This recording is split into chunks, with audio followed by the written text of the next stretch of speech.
Worthless.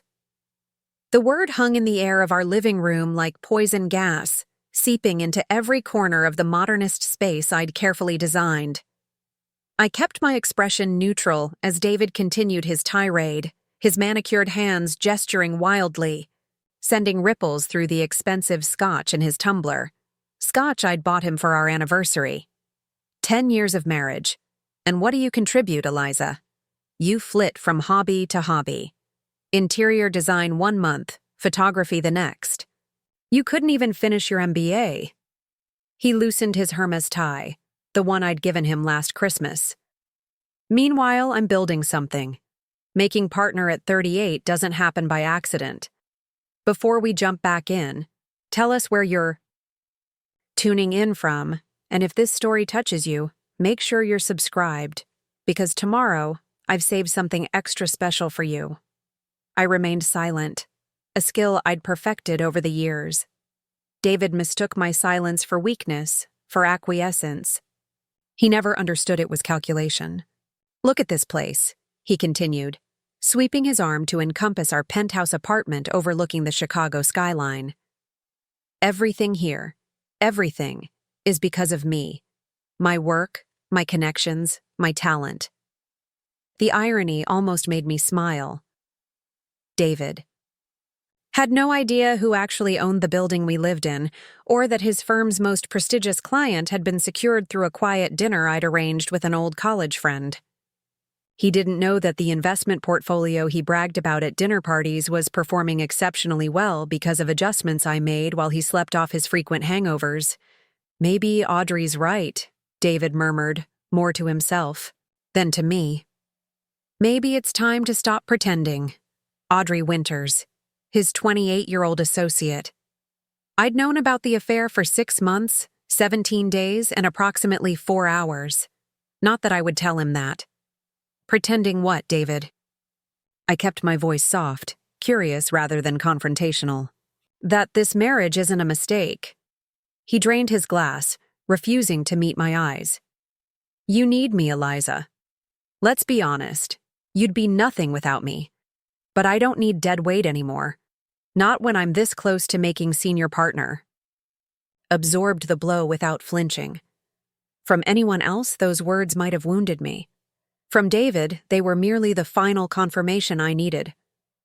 I'd been collecting evidence for months, building a case file that would have impressed the FBI. Financial records, text messages, emails, hotel receipts. A comprehensive documentation of David's indiscretions, both personal and professional. I see, I said simply. Preparing and narrating this story took us a lot of time, so if you are enjoying it, subscribe to our channel. It means a lot to us. Now back to the story. That's it? I see? David's handsome face contorted with frustration. At 42, he still possessed the chiseled features and thick dark hair that had caught my attention at that charity gala 12 years ago. Before I knew the monster beneath the polished exterior. This is exactly what I'm talking about. No fight, no passion, just nothing. I crossed the living room to the bar cart and poured myself a small measure of bourbon. What would you like me to say, David? I don't know. Something. Anything other than sitting there like some decoration. He ran his hands through his hair, disheveling the perfect coif he spent 20 minutes on each morning. Audrey's alive. She's ambitious. She challenges me. Does she know about the Kellerman account? I asked mildly, taking a small sip of my drink. David froze, his glass halfway to his mouth. What about it? Just curious if you've told her how you really secured it. I kept my tone conversational, as though discussing the weather rather than the fraudulent documentation I'd discovered hidden in his home office safe. A safe whose combination he thought I didn't know. I don't know what you're talking about, he replied stiffly, but a slight tremor in his hand betrayed him. And even if I did, it's none of your concern. You've never understood the complexities of corporate law. I smiled then, the small, enigmatic smile that always unnerved him. Perhaps you're right. David stared at me for a long moment, suspicious, but ultimately dismissive. People like David always underestimate people like me. It's their fatal flaw. "I'm staying at the Peninsula tonight," he finally announced, setting down his empty glass with unnecessary force. "I need space to think, space to be with Audrey in the luxury suite they frequented, charged to his corporate card under the guise of client meetings. Suite 1217, always the same room." "Take all the time you need," I replied. After he left, I stood at the floor-to-ceiling windows of our penthouse, watching the Chicago lights glitter against the darkness of Lake Michigan. For most of our marriage, I'd played a role: the supportive, decorative wife who didn't challenge, his fragile ego. I'd stayed quiet when he belittled my intelligence at dinner parties, when he made condescending comments about my little projects to his colleagues, when he interrupted me during conversations to explain concepts I understood far better than he did. I pulled out my phone and sent a single text. "It's time." The response came immediately. "Ready when you are." I moved to my home office, a small room David rarely entered because it held no interest for him. Behind a false panel in the bookshelf was a state-of-the-art laptop that contained the other half of my life, the half David knew nothing about. Elizabeth Chen was the name on my birth certificate, but the business world knew me as E.C. Winters, the reclusive founder and CEO of Winterfall Capital, one of the most successful private equity firms in the Midwest.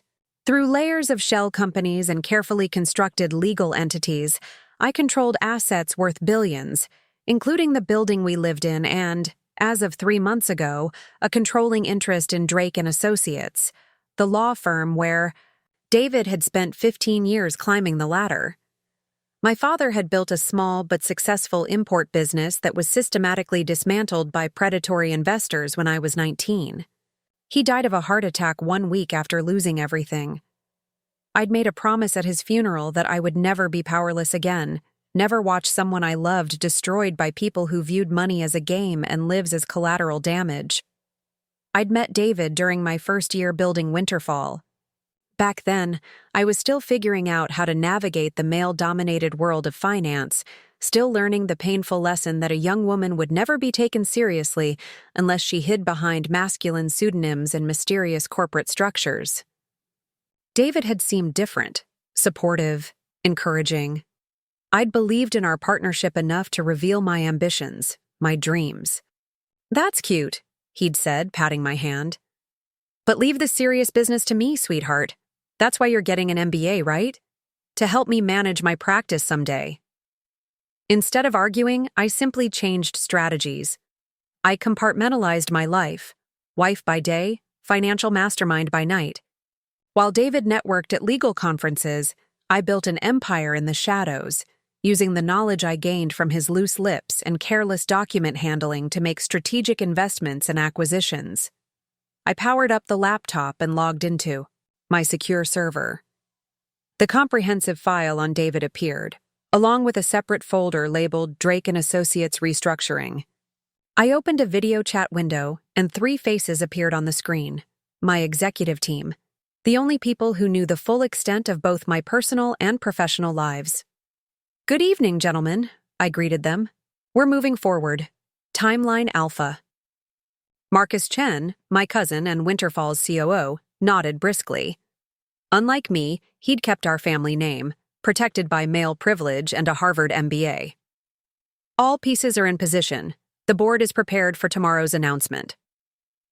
"The legal team has reviewed everything," added Richard Park, our chief legal counsel. "The documentation is ironclad. Once we trigger this, there's no going back." The third face belonged to James Winters, no relation to my business pseudonym, a coincidence I'd found amusingly convenient. My CFO and the man who'd helped me build Winterfall from scratch when no one else would take me seriously. "The financial restructuring is ready," James confirmed. "We can begin transferring control at your word." I took a deep breath, feeling the weight of the moment. This wasn't just about revenge against a cheating husband. It was about correcting a fundamental injustice.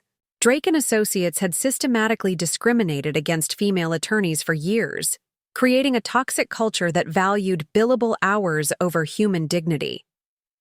The evidence I'd gathered went far beyond David's affair with Audrey. It documented a pattern of harassment, discrimination, and occasional financial impropriety that started at the top and filtered down.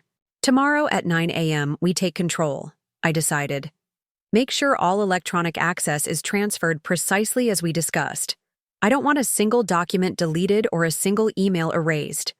After signing off, I spent the next several hours reviewing every detail of our plan. By 3 a.m., satisfied that nothing had been overlooked, I finally went to bed. For the first time in years, I slept deeply and dreamlessly, unburdened by the weight of my double life. Morning arrived with the precision of a well-orchestrated symphony. I woke at 6 a.m., earlier than usual, and dressed with special care. An Armani suit in charcoal gray, subtle but exquisite diamond earrings, my grandmother's jade pendant hidden beneath my silk blouse. Armor for the battle ahead. David hadn't come home, as expected. A quick check of his credit card activity showed a room service breakfast for two at the Peninsula. I smiled as I sipped my coffee, imagining his shock when he finally arrived at the office. At precisely 8:30 a.m., my phone rang. Marcus, right on schedule. The board meeting is about to begin, he informed me. Hernandez tried to reschedule, but we explained that the major shareholder wasn't available later. Stanley Hernandez, managing partner at Drake and Associates and David's mentor, a man who'd once told a female associate that maternity leave was an unfortunate business necessity that put women at a disadvantage in the partnership track. I'll be there in 20 minutes, I replied, gathering my portfolio and car keys. C. Drive to Drake and Associates took 15 minutes in Chicago's morning traffic. I parked in the executive garage beneath the gleaming glass tower, a space my name badge surprisingly granted me access to. The security guard nodded respectfully, clearly informed of my expected arrival. Good morning, Ms. Chen. The board is waiting in the main conference room on 42. I smiled, feeling the first flutter of anticipation. Thank you. The elevator ride was smooth and swift. As the doors opened onto the executive floor, I was met by Marcus, impeccably dressed in a navy suit that emphasized his athletic build. Everything's in place, he murmured as we walked toward the conference room. They've been informed that Winterfall Capital has acquired controlling interest, but they don't know about you yet. And David? Just arrived downstairs. Security has been instructed to let him proceed normally. We've estimated approximately 7 minutes until he reaches this floor. Perfect timing. I paused outside the frosted glass doors of the conference room, catching a glimpse of the silhouettes inside.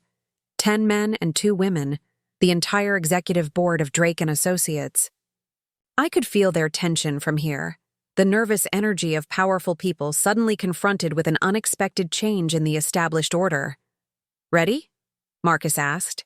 I nodded, straightening my shoulders. Absolutely. He opened the door, and all conversation inside ceased immediately. 12 pairs of eyes turned toward me, expressions ranging from confusion to suspicion to outright hostility. Stanley Hernandez sat at the head of the table, his silver hair and patrician features arranged in a careful mask of corporate civility. Mr. Chen? Hernandez acknowledged Marcus with a crisp nod. We were just discussing the unusual nature of this morning's meeting. His gaze shifted to me, dismissive and questioning. I don't believe we've been introduced to your associate. Marcus smiled thinly. This isn't my associate, Mr. Hernandez. This is Elizabeth Chen, founder and CEO of Winterfall Capital, your new majority shareholder. The silence that followed was absolute, broken only by the soft click of my heels against the polished floor as I moved to the table. I didn't sit down. Not yet. Good morning, I greeted them, my voice calm and measured. I understand this comes as a surprise to many of you. Rest assured, this transition has been carefully planned to minimize disruption to your clients and operations. Hernandez recovered first, his practiced smile not quite reaching his eyes.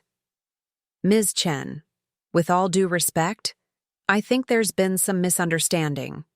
Drake & Associates is a privately held partnership.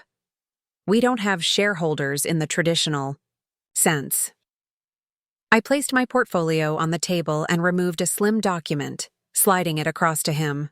3 months ago, your firm restructured its corporate governance to secure additional capital for expansion into the Asian market. That restructuring included the creation of a special class of equity shares, which Winterfall Capital has systematically acquired through various channels. His face paled as he quickly scanned the document. This is impossible. These transactions would have required board approval. They did receive board approval, I replied smoothly, though perhaps not with full understanding of the consequences. Page 12, paragraph 4 might refresh your memory.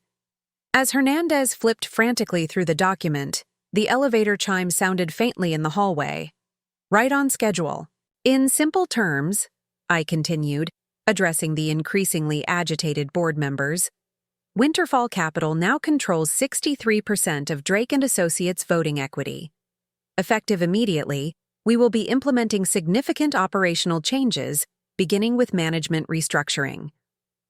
The conference room door burst open, and David appeared, his face flushed and his tie askew.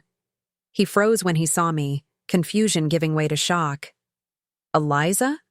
What are you doing here? His gaze darted between me and Hernandez. Stanley? What's going on? Before Hernandez could respond, I turned to face my husband fully. Hello, David. I was just explaining to the board that Drake & Associates is now under new management.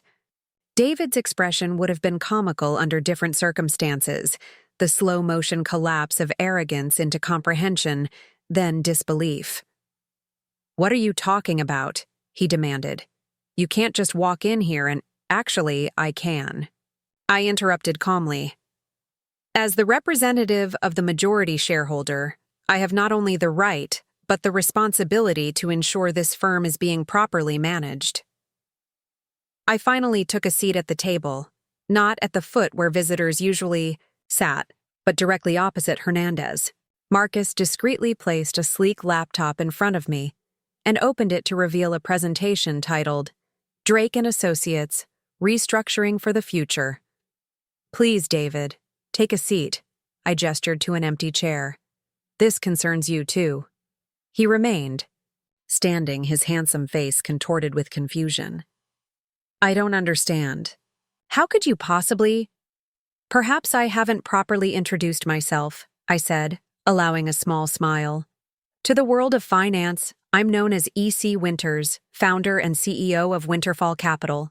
To you, I'm just Eliza, the worthless wife who couldn't finish her MBA. The blood drained from David's face as the implications of my words sank in. Around the table, board members exchanged alarmed glances. E.C. Winters was a name they all knew, the reclusive financial genius who had built a multi-billion-dollar empire seemingly overnight, whose investment strategies were legendary in certain circles. That's impossible, David whispered. You couldn't be worthless, I finished for him. Perhaps not quite as worthless as you thought. Hernandez cleared his throat, visibly struggling to regain control of the situation. Ms. Chen, or Ms. Winters if you prefer, regardless of your financial stake, Drake & Associates operates according to specific partnership agreements and governance protocols. You can't simply walk in and declare yourself in charge. I nodded, appreciating his attempt to rally. You're absolutely right, Mr. Hernandez. That's why I've spent the past several months documenting extensive violations of those very protocols. I tapped a key on the laptop, and the presentation advanced to a slide titled Governance Violations and Ethical Breaches. Section 1, Discriminatory Hiring and Promotion Practices. My team has identified a consistent pattern of qualified female associates being passed over for promotion in favor of less qualified male counterparts. Another keystroke. Another slide. Section 2, Hostile Work Environment. We have collected sworn statements from 27 current and former employees detailing specific instances of harassment, intimidation, and retribution. With each new slide, the temperature in the room seemed to drop. David remained frozen. Near the doorway, his eyes fixed on me with growing horror. Section 3. Financial impropriety. This is particularly concerning, as it involves several major clients, including the Kellerman account. David flinched visibly at the mention of Kellerman, and Hernandez's carefully composed expression finally cracked. "These are serious allegations," he managed, his voice tight. "But allegations require proof, and even then, there are established procedures for addressing such concerns." "I agree completely," I replied, closing the laptop. "That's why copies of our complete findings with supporting documentation have already been provided to the Illinois Attorney Disciplinary Commission, the Equal Employment Opportunity Commission, and the Securities and Exchange Commission. I believe they'll establish the appropriate procedures from here." The ensuing silence was profound, broken only by David's ragged breathing. "You can't do this," he finally said, his voice barely above, a whisper. "Everything I've worked for is still here." I finished for him. "Drake and Associates will continue to operate, David. It will simply operate differently, more ethically, more inclusively, and with proper oversight." I stood, smoothing my suit jacket. "Now, I suggest we take a brief recess. When we reconvene, in 30 minutes, we'll discuss the specific changes to leadership and operational protocols that will be implemented immediately." As board members filed out in stunned silence, I remained at the table, arranging my notes with deliberate precision. David lingered after everyone else had gone, his expensive suit suddenly seeming to hang on him like an ill-fitting costume. "Why?" he asked simply, all pretense stripped away. I looked up at him, this man I had once loved, now reduced to the true dimensions of his character. "Because you called me worthless, David, and I decided to show you exactly how much I'm worth." He sank into a chair, his arrogance deflating with each passing second. "What happens now?" "Now?" I gathered my portfolio and stood. "Now I go meet with the restructuring team to finalize the new organizational chart. I believe your friend Audrey Winters is due for a promotion. She's quite talented, from what I've seen in her file, though perhaps not in the ways you've appreciated." "You knew about Audrey?" His voice cracked slightly. "I know everything, David.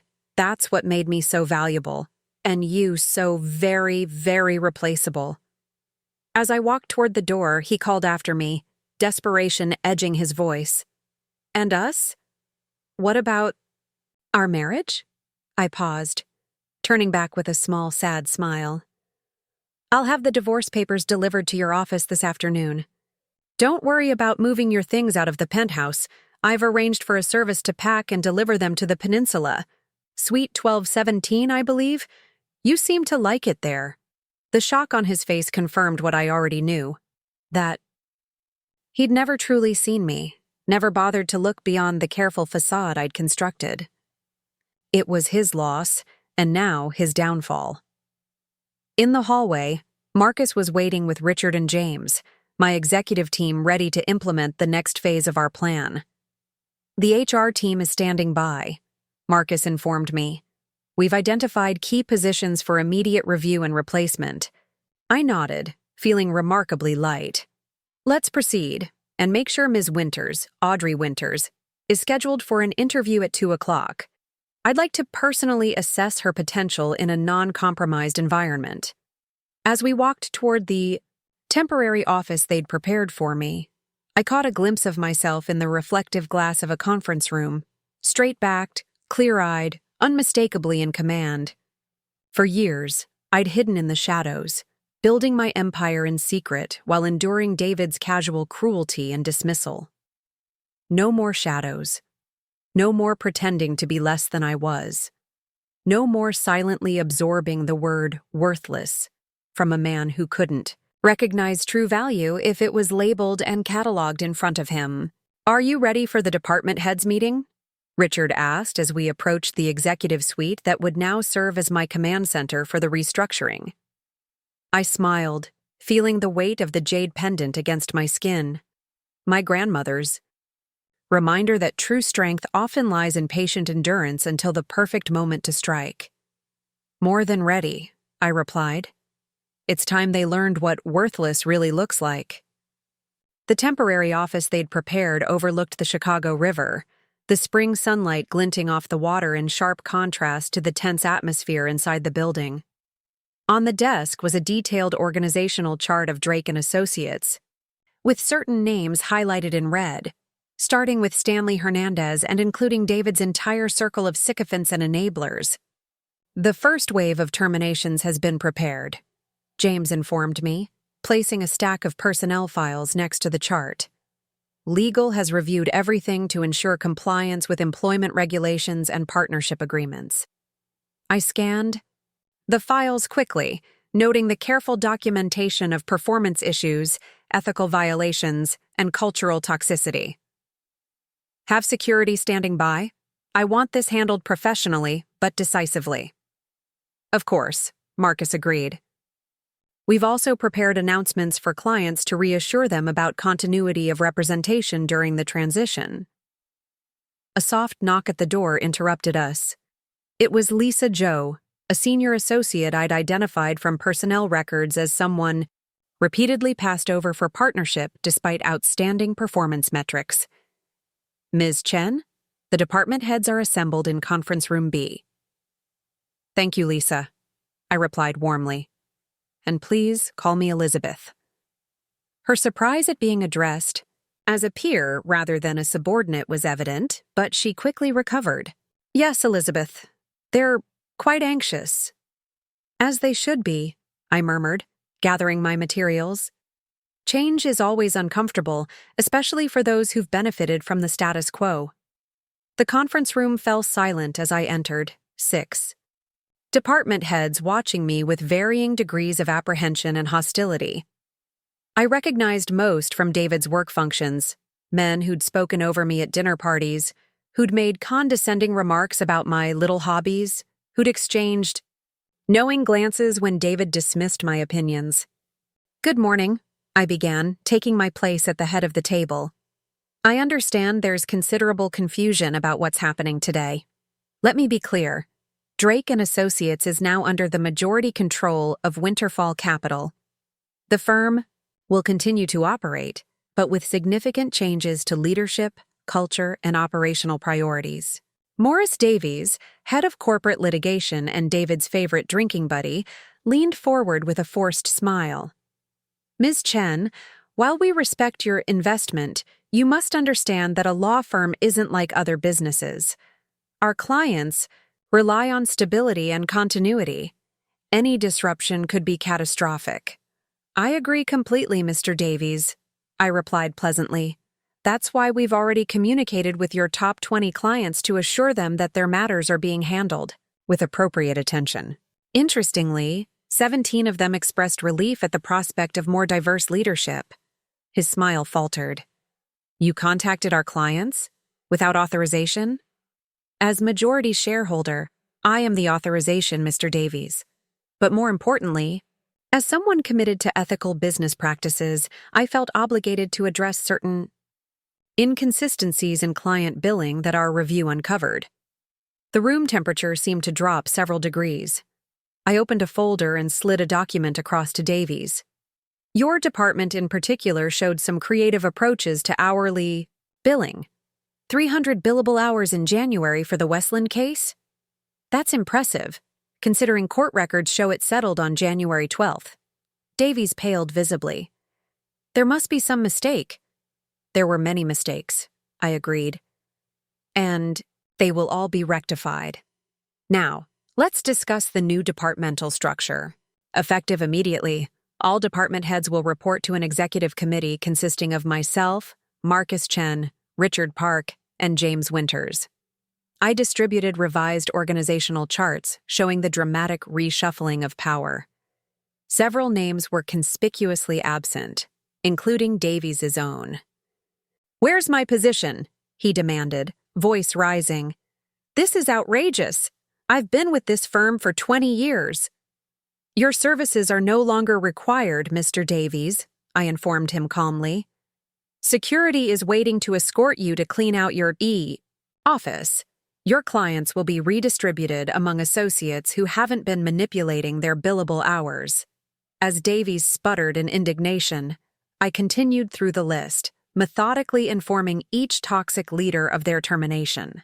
By the time I finished, only 2 of the original 6 department heads remained, both looking shell-shocked, but considerably less arrogant than when the meeting began.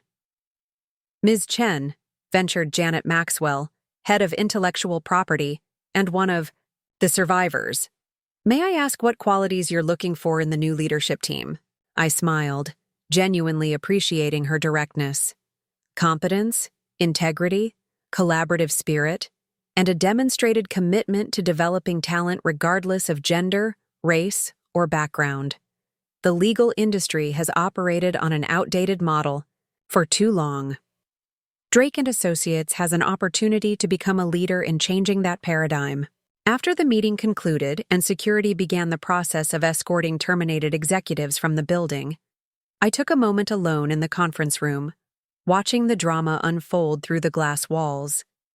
David was standing by the elevators, his face ashen as he observed his colleagues being escorted out, cardboard boxes in hand. Our eyes met through the glass. In his, I saw something I'd never seen before. Fear, certainly, but also a dawning recognition. For perhaps the first time, he was seeing me, truly seeing me, not as an accessory or a convenience, but as a force to be reckoned with. I held his gaze steadily until he looked away first, shoulders slumping in defeat as he turned toward his office, an office he would be vacating within the hour. My phone buzzed with a text from Marcus. "Audrey Winters has arrived for her 2 p.m. interview. Conference room C." I took a deep breath, centering myself for this next critical encounter. Audrey wasn't just David's mistress. She was also a talented attorney who had been manipulated and used within a corrupt system. My research suggested she had potential that had been deliberately channeled into inappropriate relationships rather than professional advancement. Conference room C was smaller, more intimate than the executive spaces. Audrey sat alone at the table, elegant in a navy suit that couldn't quite disguise her nervousness. She stood when I entered, her confident smile faltering slightly as she recognized me from David's company functions. "Mrs. Morrison," she began, confusion evident in her tone. "I don't understand. I was told I had an interview with E.C. Winters." "You do," I replied calmly, extending my hand. "Elizabeth Chen Winters. Please, sit down." She sank back into her chair, her perfectly composed facade cracking to reveal genuine shock. You're E.C. Winters? But you're David's wife." "Yes, though not for much longer." I took a seat across from her, placing her personnel file on the table between us. "That's not why we're here, Ms. Winters. We're here to discuss your professional future." Her pale complexion flushed deep red. I don't know what to say." "You don't need to say anything about your relationship with David. That's between you and him." I opened her file, turning to her case record. "I'd rather discuss the Harbinson brief you wrote last year. It was quite impressive. Innovative approach, solid research. Yet somehow David's name appeared as primary counsel while yours was buried in the footnotes." Surprise flickered across her face. "How did you know that?" "I make it my business to know things, Ms. Winters. Just as I know that you've been passed over for lead counsel positions 3 times despite your superior performance metrics.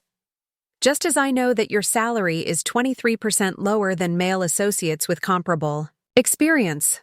Audrey's expression shifted from embarrassment to something harder, more focused. "Are you offering me a job?"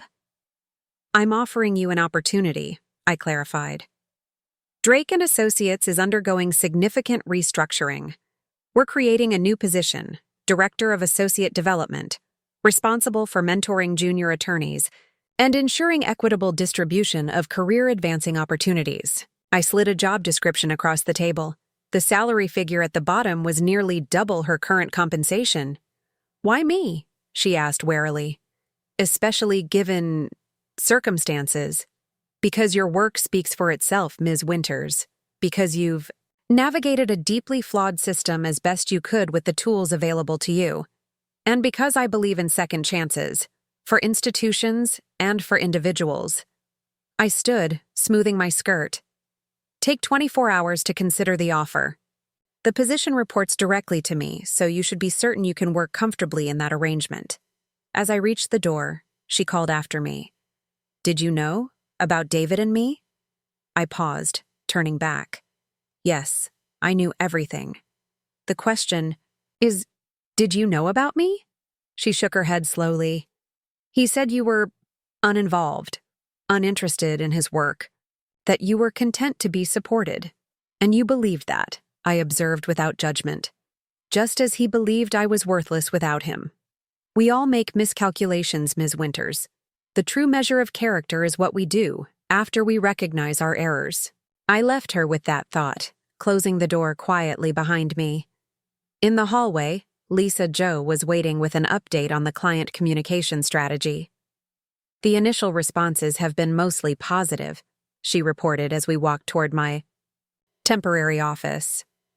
"A few concerns about continuity, but nothing serious yet." "Excellent. Schedule a virtual town hall for all associates and support staff for tomorrow morning. It's important they hear directly from leadership about our vision moving forward." My phone buzzed again, Richard with an update on David's exit process. He was refusing to leave voluntarily, demanding to speak with me first. I sighed, knowing this confrontation was inevitable. "Have him escorted to my office in 15 minutes, I instructed. "And make sure security remains outside the door." When David finally appeared, he was a shadow of the confident, arrogant man who had called me worthless just yesterday. His hair was disheveled, his eyes bloodshot, his entire demeanor deflated. "Eliza," he began, remaining standing even after I gestured to a chair. "You have to stop this. You're destroying everything I've built." "Everything we've built," I corrected gently. "Drake and Associates will emerge stronger, more ethical, and more profitable from these changes." "This isn't about the firm," he growled, frustration momentarily overriding his distress. "This is about us, about revenge. You're punishing me for calling me worthless, for cheating with a junior associate, for systematically undermining my confidence and contributions for years?" I shook my head. "This isn't about revenge, David. It's about justice. For me, yes, but also for every person who's been harmed by the toxic culture you and Hernandez cultivated." He ran his hands through his hair, desperation evident in every movement. "What do you want? Money? I'll sign whatever prenup you want. Just stop this takeover." "It's already done," I replied calmly. "The paperwork finalizing your termination has been processed. Your personal belongings are being packed as we speak. As for our marriage," I opened a drawer and removed a manila envelope. "These are divorce papers, standard division of assets, though given what my attorneys uncovered about your financial affairs, I'm being quite generous." David stared at the envelope as if it might bite him. "You can't just erase 10 years of marriage?" "No," I agreed softly. "Those years happened. I learned from them. I grew despite them. But they're over now, just like your time at Drake and Associates." He finally sank into a chair, the reality of his situation seemingly hitting him all at once. "What am I supposed to do now? My reputation in the legal community will be destroyed." For a moment, I felt a flicker of the compassion that had once drawn me to him, before his ambition and insecurity had twisted him into someone unrecognizable. You'll do what countless people do after professional setbacks, David. You'll start over. You'll reflect on your mistakes. Perhaps you'll even learn from them. Security appeared discreetly at the door. It's time for you to go, I said gently. As he stood to leave, a final surge of defiance straightened his shoulders. You won't get away with this. The other partners, our clients, they won't accept you just waltzing in and taking over. I smiled. A genuine smile this time. They already have. But I appreciate your concern for the firm's well-being, misplaced though it may be. He had no response to that, no clever retort or legal threat. With one last look at the office that would never be his again, David Morrison walked out of my professional and personal life. I sat alone for several minutes afterward, allowing myself to feel the full weight of what had transpired. This wasn't how I'd imagined my marriage ending, wasn't the future I'd once dreamed of when I said I do on that sun-dappled day in the Chicago Botanic Garden, but as I looked out at the city skyline, at the empire I'd built while playing the role of the supportive, decorative wife, I felt something unexpected, not triumph or vindication, but peace. I had reclaimed my worth, not in David's eyes, that had never been possible, but in my own. My phone buzzed with a notification. Audrey Winters had accepted the Director of Associate Development position. I felt a complex mix of emotions at this. Development. Satisfaction that my assessment of her character had been correct, coupled with a strange sense of symmetry.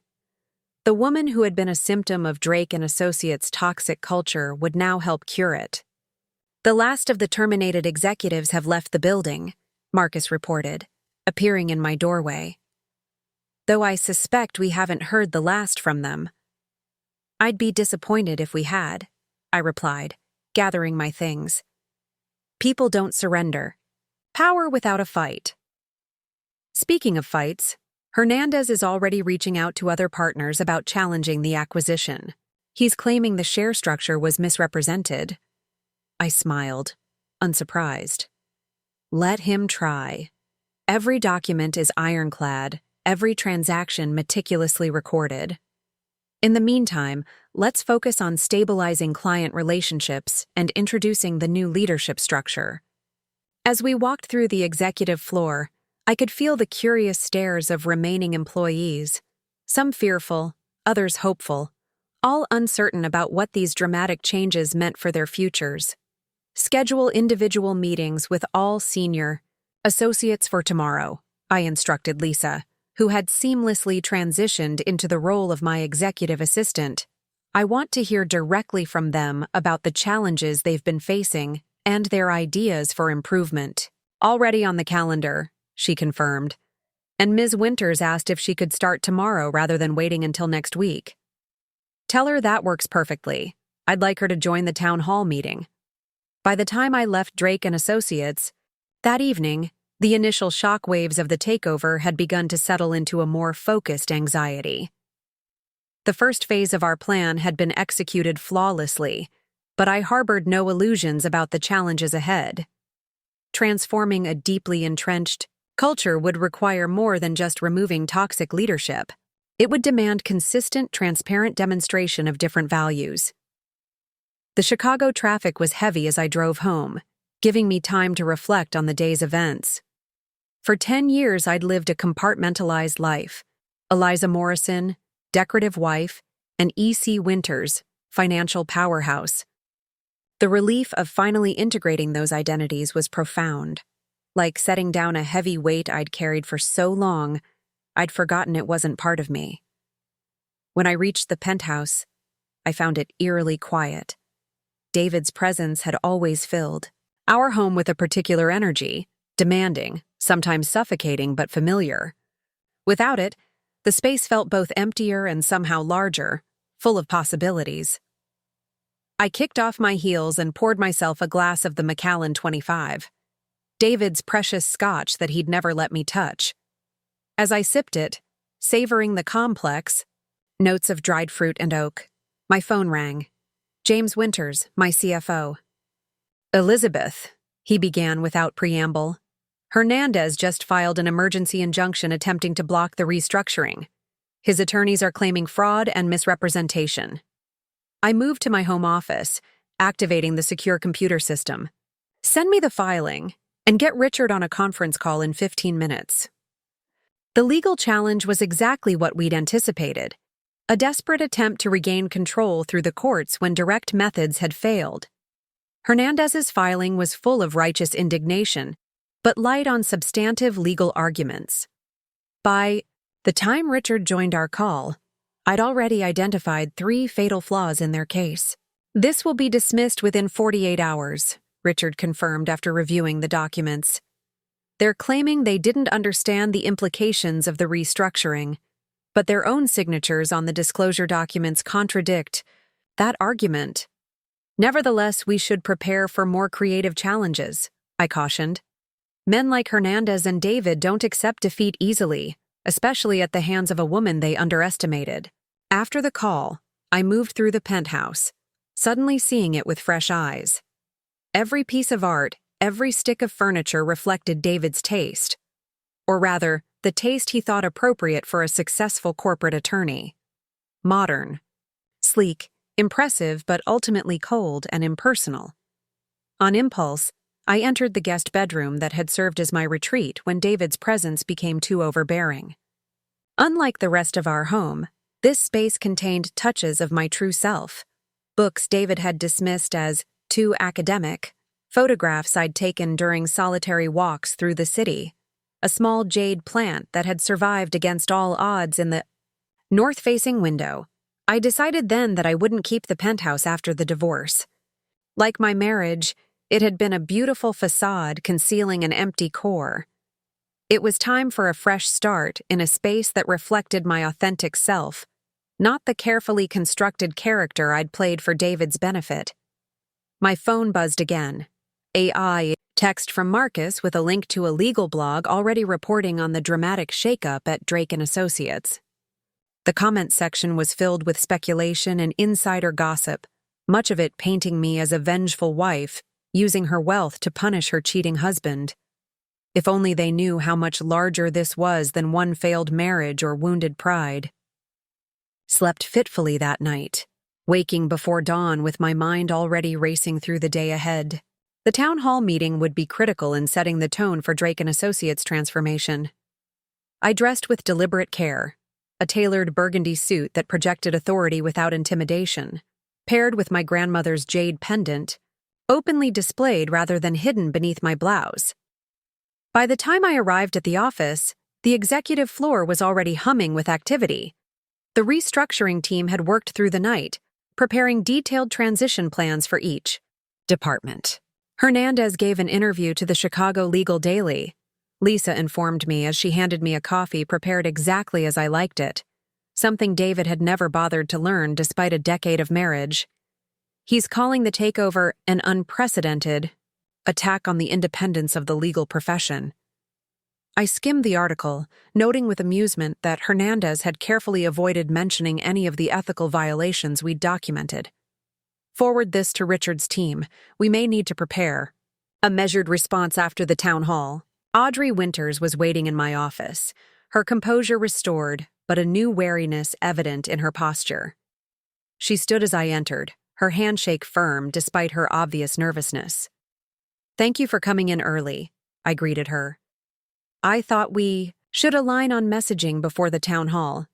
"Of course," she replied, taking a seat only after I did, a small but telling indication of the new power dynamic between us.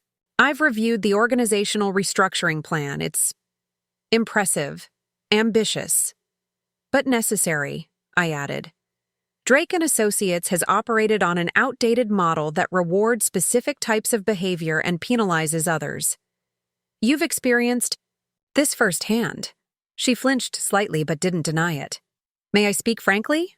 I nodded, curious about what she would say. "I made choices I'm not proud of," she began carefully. "When I realized that merit alone wouldn't advance my career, I adapted to the system as it existed. I'm not excusing my relationship with David, but I want you to understand I'm under no illusions about what was happening. You were playing the game by their rules, I acknowledged. Now I'm changing the rules. The question is whether you can adapt to a different system, one where advancement is based on talent and contribution, rather than politics and personal relationships. Her gaze was direct, unflinching. I'd like the opportunity to find out.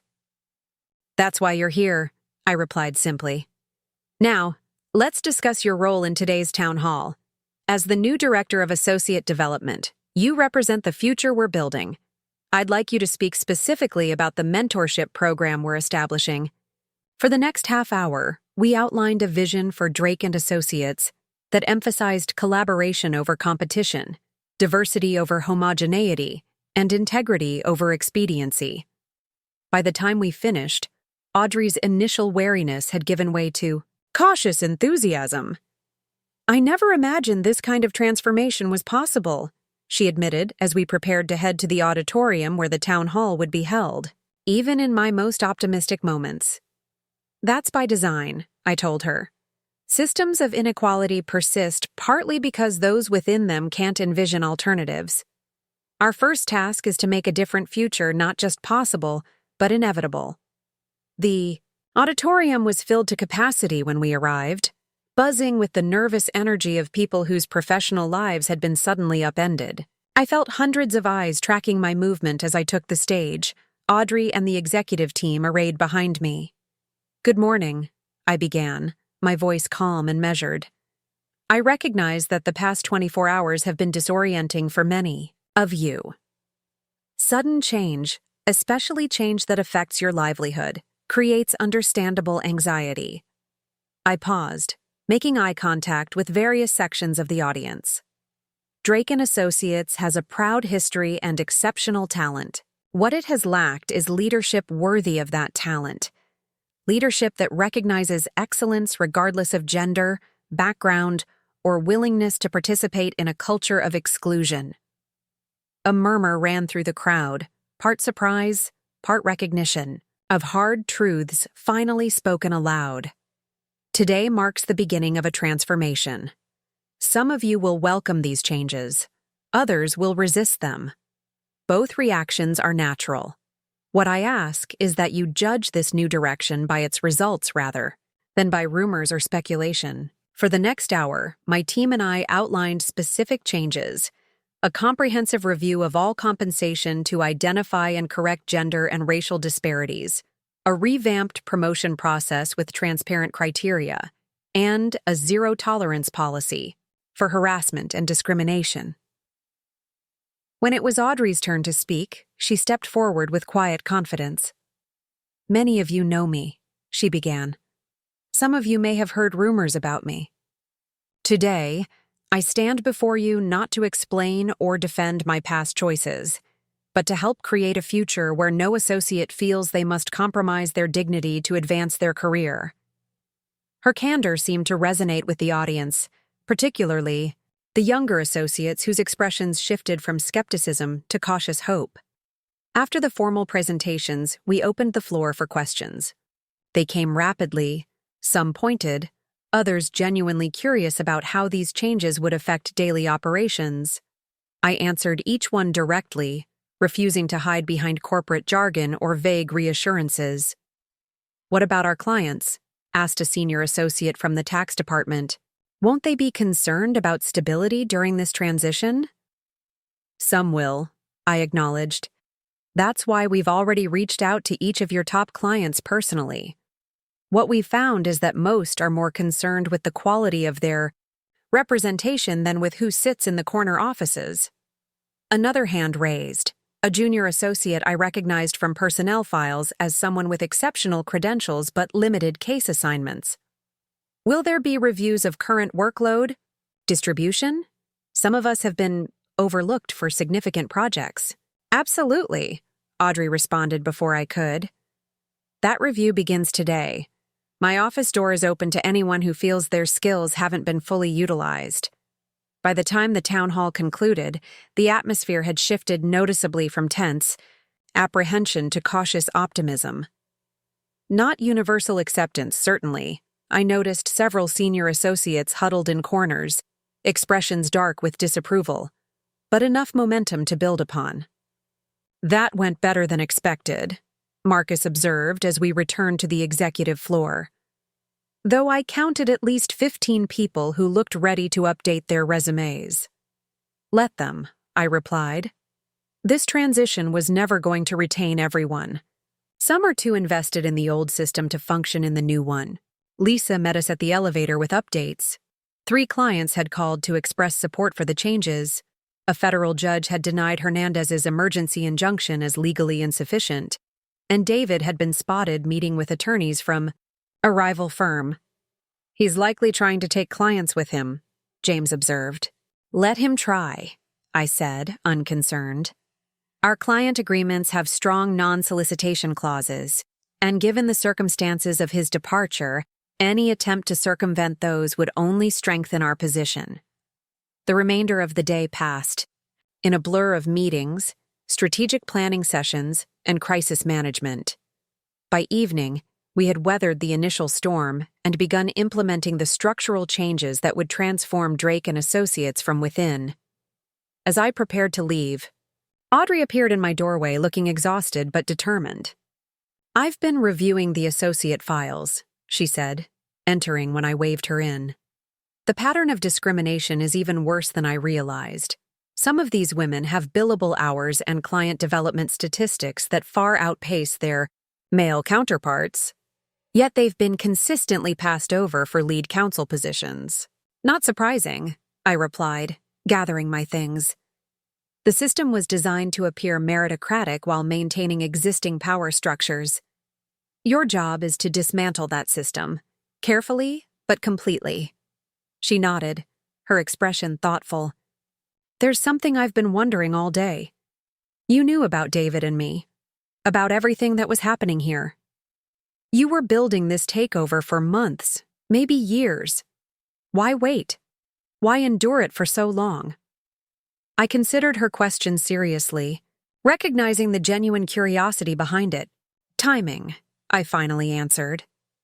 Meaningful change requires more than just removing problematic individuals. It requires creating the conditions where better systems can take root and flourish. I needed to understand the depth of the dysfunction, gather irrefutable evidence, and assemble the right team before making my move. It wasn't the complete truth, but it was enough for now. The full answer was more complex, involving years of careful planning, strategic investments, and the patient accumulation of influence across Chicago's financial and legal communities.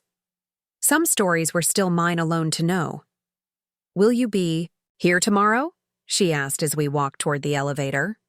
Every day for the foreseeable future, I confirmed. This transformation won't happen overnight, and it won't succeed without consistent leadership.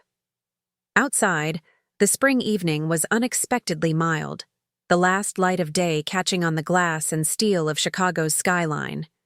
Instead of driving home to the penthouse, I directed my car toward the lake, finding a quiet spot along the shore to watch the sunset.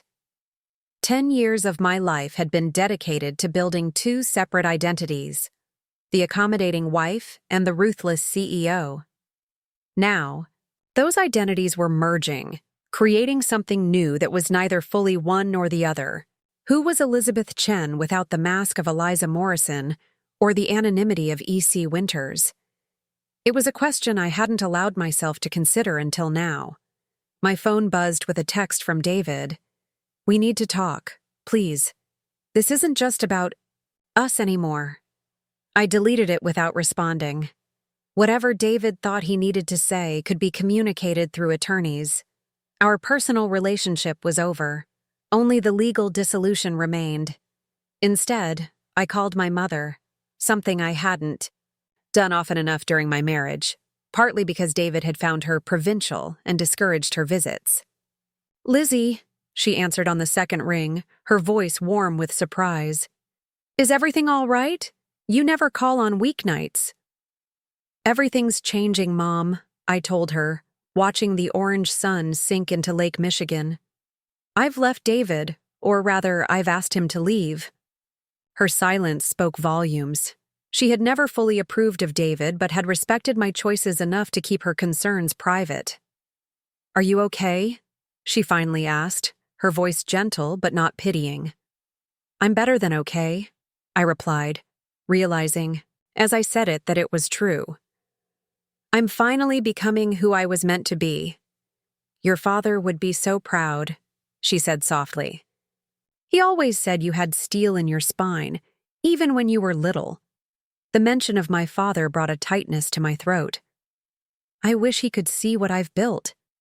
"He can see," she assured me with the quiet certainty of her unwavering faith. "Now tell me everything."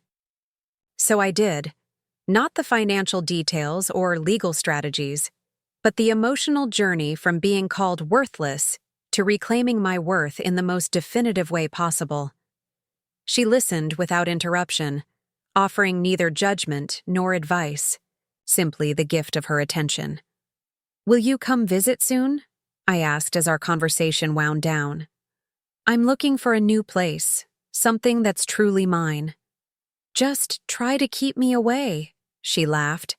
"I've been waiting 10 years to help you. Decorate a home that doesn't look like a furniture showroom." After we hung up, I remained by the lake, watching as stars appeared in the darkening sky. Tomorrow would bring new challenges, new battles with Hernandez and his allies, new complications in the restructuring process. But tonight, for the first time in years, I felt whole. Not split between personas, not calculating every word and gesture, simply present in my own truth. My phone buzzed again. Marcus, with an alert about a potential legal countermove from Hernandez.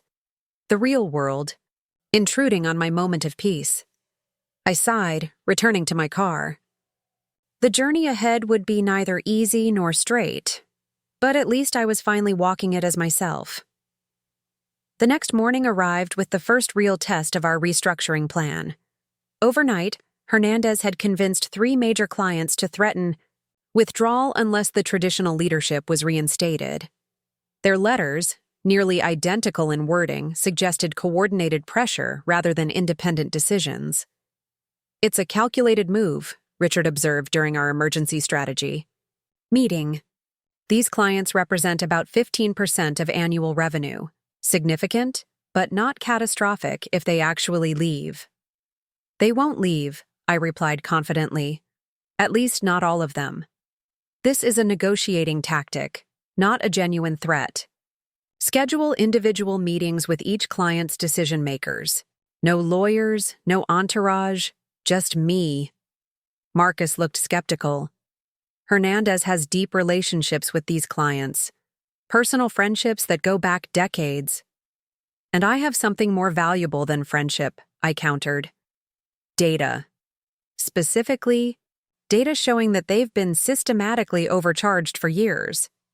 We're going to offer them a choice: stay with the new management and receive a substantial fee adjustment, or leave and face potential litigation over billing irregularities." "That's aggressive," James noted with raised eyebrows. "It's fair," I corrected. "We're not threatening them. We're offering a legitimate business choice. The fact that one option is clearly better than the other is simply good negotiation strategy." While Lisa arranged the client meetings, I turned my attention to internal matters. True to Marcus's prediction, resignation letters had begun arriving from associates and partners too invested in the old regime to function in the new. 1. Each departure created both challenges and opportunities. Institutional knowledge lost, but toxic influence removed. "We need to accelerate lateral hiring," I told Audrey during our morning check-in. "Focus on attorneys with sterling reputations who've been marginalized at traditional firms. Offer them equity stakes and genuine leadership opportunities." She nodded, taking notes. "I've already identified several promising candidates, including some former Drake associates who left due to the culture. They're cautiously interested, but want to see proof that the changes are permanent." "Understandable," I acknowledged. "Actions will speak louder than promises. In the meantime, keep them engaged and informed." As Audrey left, Lisa appeared with an update that made my heart skip. David had filed a separate legal action challenging my right to represent Winterfall Capital in corporate matters, claiming that as my spouse, he had a community property interest in my business decisions. It's a desperate move, Richard assured me after reviewing the filing. Illinois isn't a community property state, and your corporate structures were established, with clear separation of personal and business assets. Still, we should be prepared for more creative attempts to undermine your authority. I wasn't surprised by David's tactics, merely disappointed that he'd chosen such a transparent ploy. In our 11 years together, he'd never shown interest in understanding my financial acumen or business activities. Now he was claiming partial ownership of decisions he'd previously dismissed as cute hobbies. The first client meeting was scheduled for noon. Jonathan Kellerman himself, the pharmaceutical executive whose account had been at the center of David's ethical breaches. I reviewed his file one last time, refreshing my memory on the specific irregularities we'd documented. Kellerman arrived precisely on time, a tall, austere man whose carefully neutral expression couldn't quite mask his curiosity. Ms. Chen, he greeted me with a firm handshake. Or should I say Ms. Winters? The professional world seems confused about what to call you these days. Elizabeth is fine, I replied, gesturing him to a seat. Thank you for meeting with me personally. Stanley. Hernandez has been my attorney for 20 years, he stated flatly. He advised my first corporate acquisition and helped navigate my divorce. I trust him. As you should, in many matters, I acknowledged.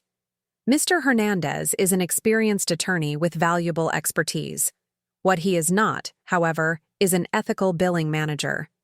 I opened a folder and removed a single document, sliding it across to him. This is a comparison of your actual legal expenses over the past 5 years versus industry-standard costs for identical services. The discrepancy amounts to approximately $3.7 million in overcharges. Kellerman's expression remained impassive as he studied the document, but a muscle twitched in his jaw. These are serious allegations. They are facts, Mr. Kellerman. Facts supported by internal records, timesheets, and witness statements. Facts that we have no desire to publicize or litigate, provided we can establish a more transparent relationship moving forward. His eyes narrowed slightly. This feels like blackmail. It's a business proposition, I corrected calmly. You can remain with Drake & Associates under new management that prioritizes ethical billing and transparent client relationships, or you can follow Mr. Hernandez to whatever firm will have him, knowing what you now know about his billing practices. He studied me with new intensity, reassessing. You're nothing like the woman I met at David's partner dinner last year. I'm exactly the same woman, I replied with a small smile. I was simply playing a role then. Now I'm playing myself. Something shifted in his expression, respect perhaps, or at least a businessman's recognition of a well-executed strategy. What guarantees do I have that these new billing practices will continue once this transition period settles?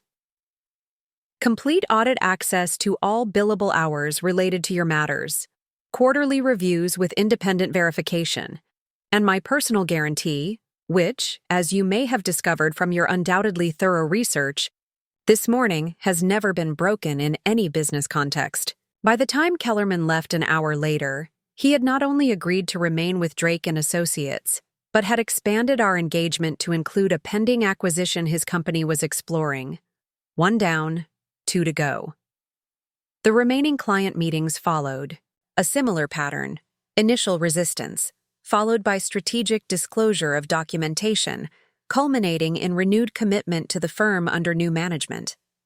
By late afternoon, all 3 supposedly departing clients had been secured.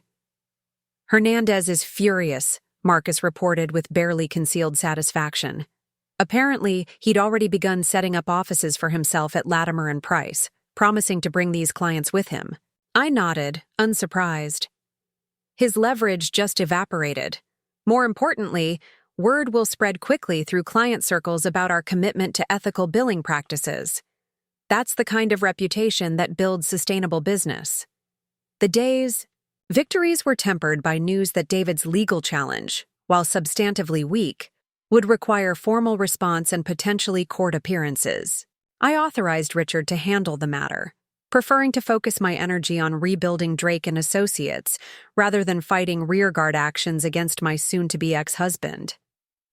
As evening approached, Audrey appeared in my doorway with a thick "Carter."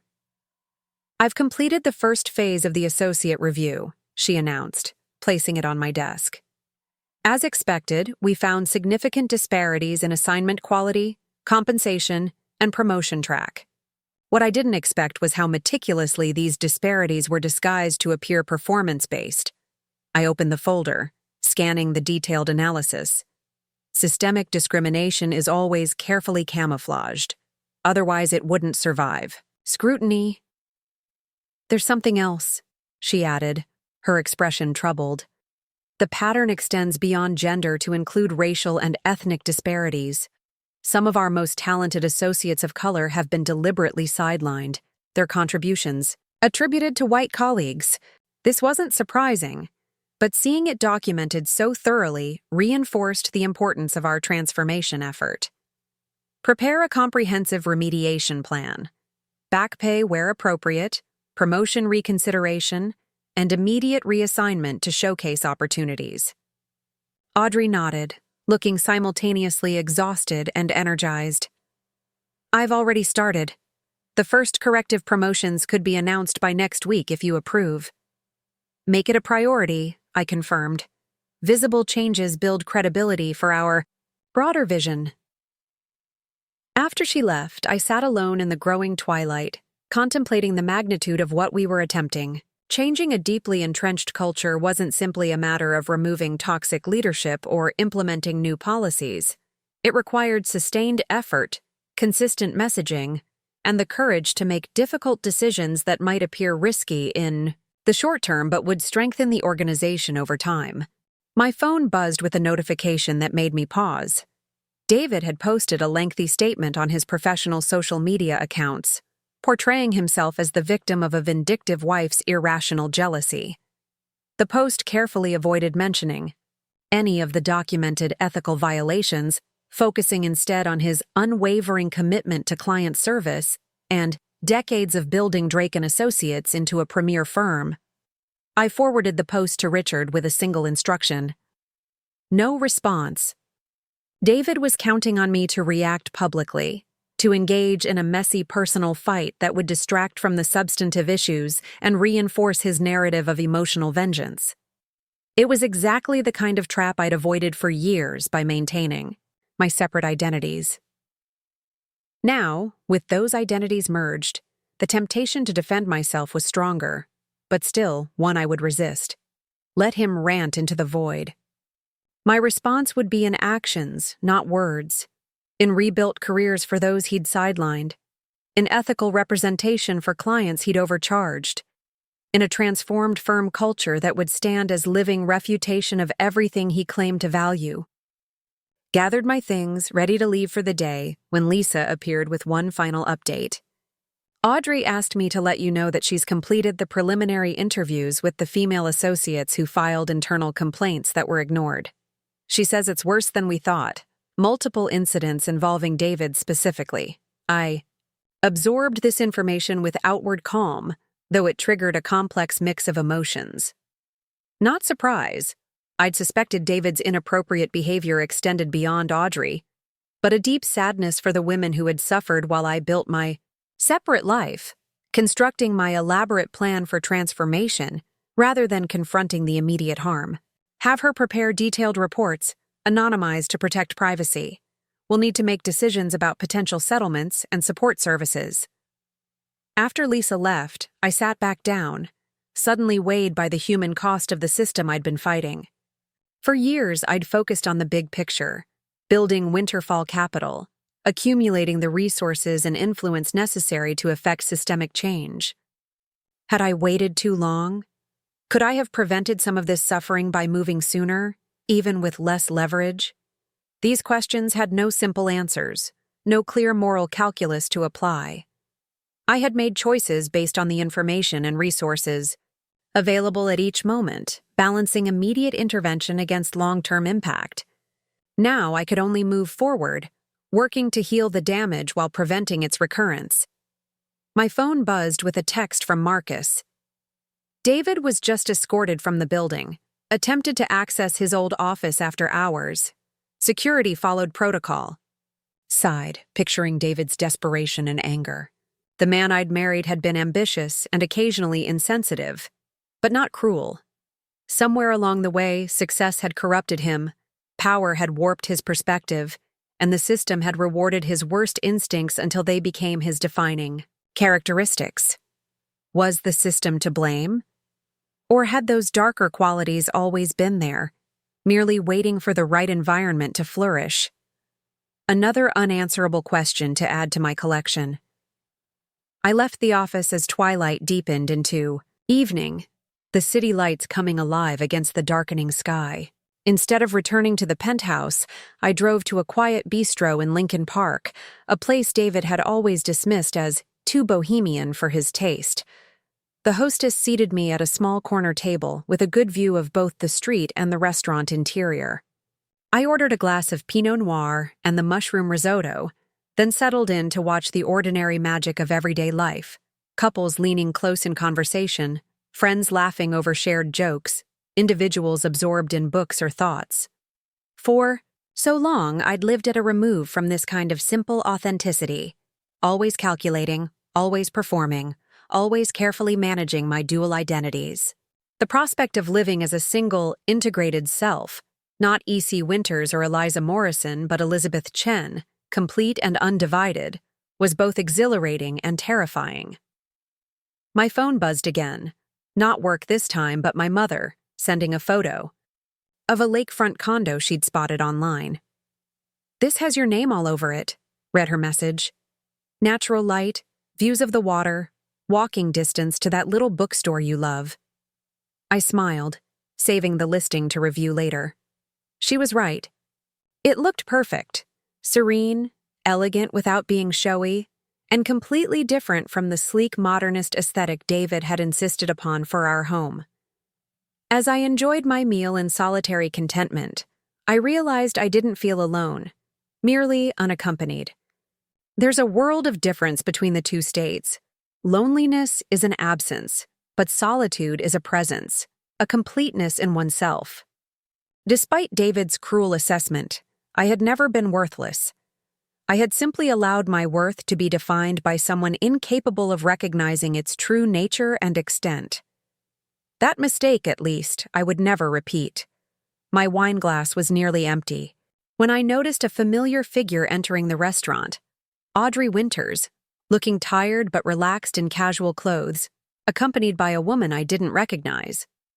They didn't notice me in my corner table, and I made no move to draw attention to myself, simply observing as they were seated across the room.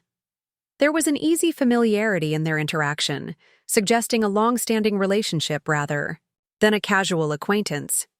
As they leaned toward each other, laughing at some shared joke, I felt a sudden insight. This wasn't just a friend, but a partner, someone Audrey had kept carefully separated from her professional life at Drake & Associates. The realization brought a new dimension to my understanding of her situation. She hadn't just been navigating the firm's toxic culture as a woman. She'd been managing the additional complexity of concealing an important part of her identity in an environment where difference of any kind was treated as weakness. I finished my meal without interrupting their evening, leaving the restaurant with a renewed sense of purpose. Our transformation of Drake & Associates wasn't just about gender equity or ethical client representation. It was about creating a workplace where people could bring their full, authentic selves without fear of punishment or marginalization. The gear. Night air was cool as I walked to my car, the city's energy humming around me. Chicago had been my home for 15 years, yet I felt as though I was seeing it with new eyes. Not as David Morrison's wife or as the reclusive E.C. Winters, but simply as Elizabeth Chen, a woman reclaiming her life one decision at a time. Tomorrow would bring new challenges in the ongoing transformation of Drake & Associates. Hernandez would devise new counter-strategies. David would escalate his desperate attempts to undermine my authority. Former partners would spread rumors and foster resistance among remaining staff. But tonight, under the vast canopy of stars barely visible through the city's glow, I felt a profound peace.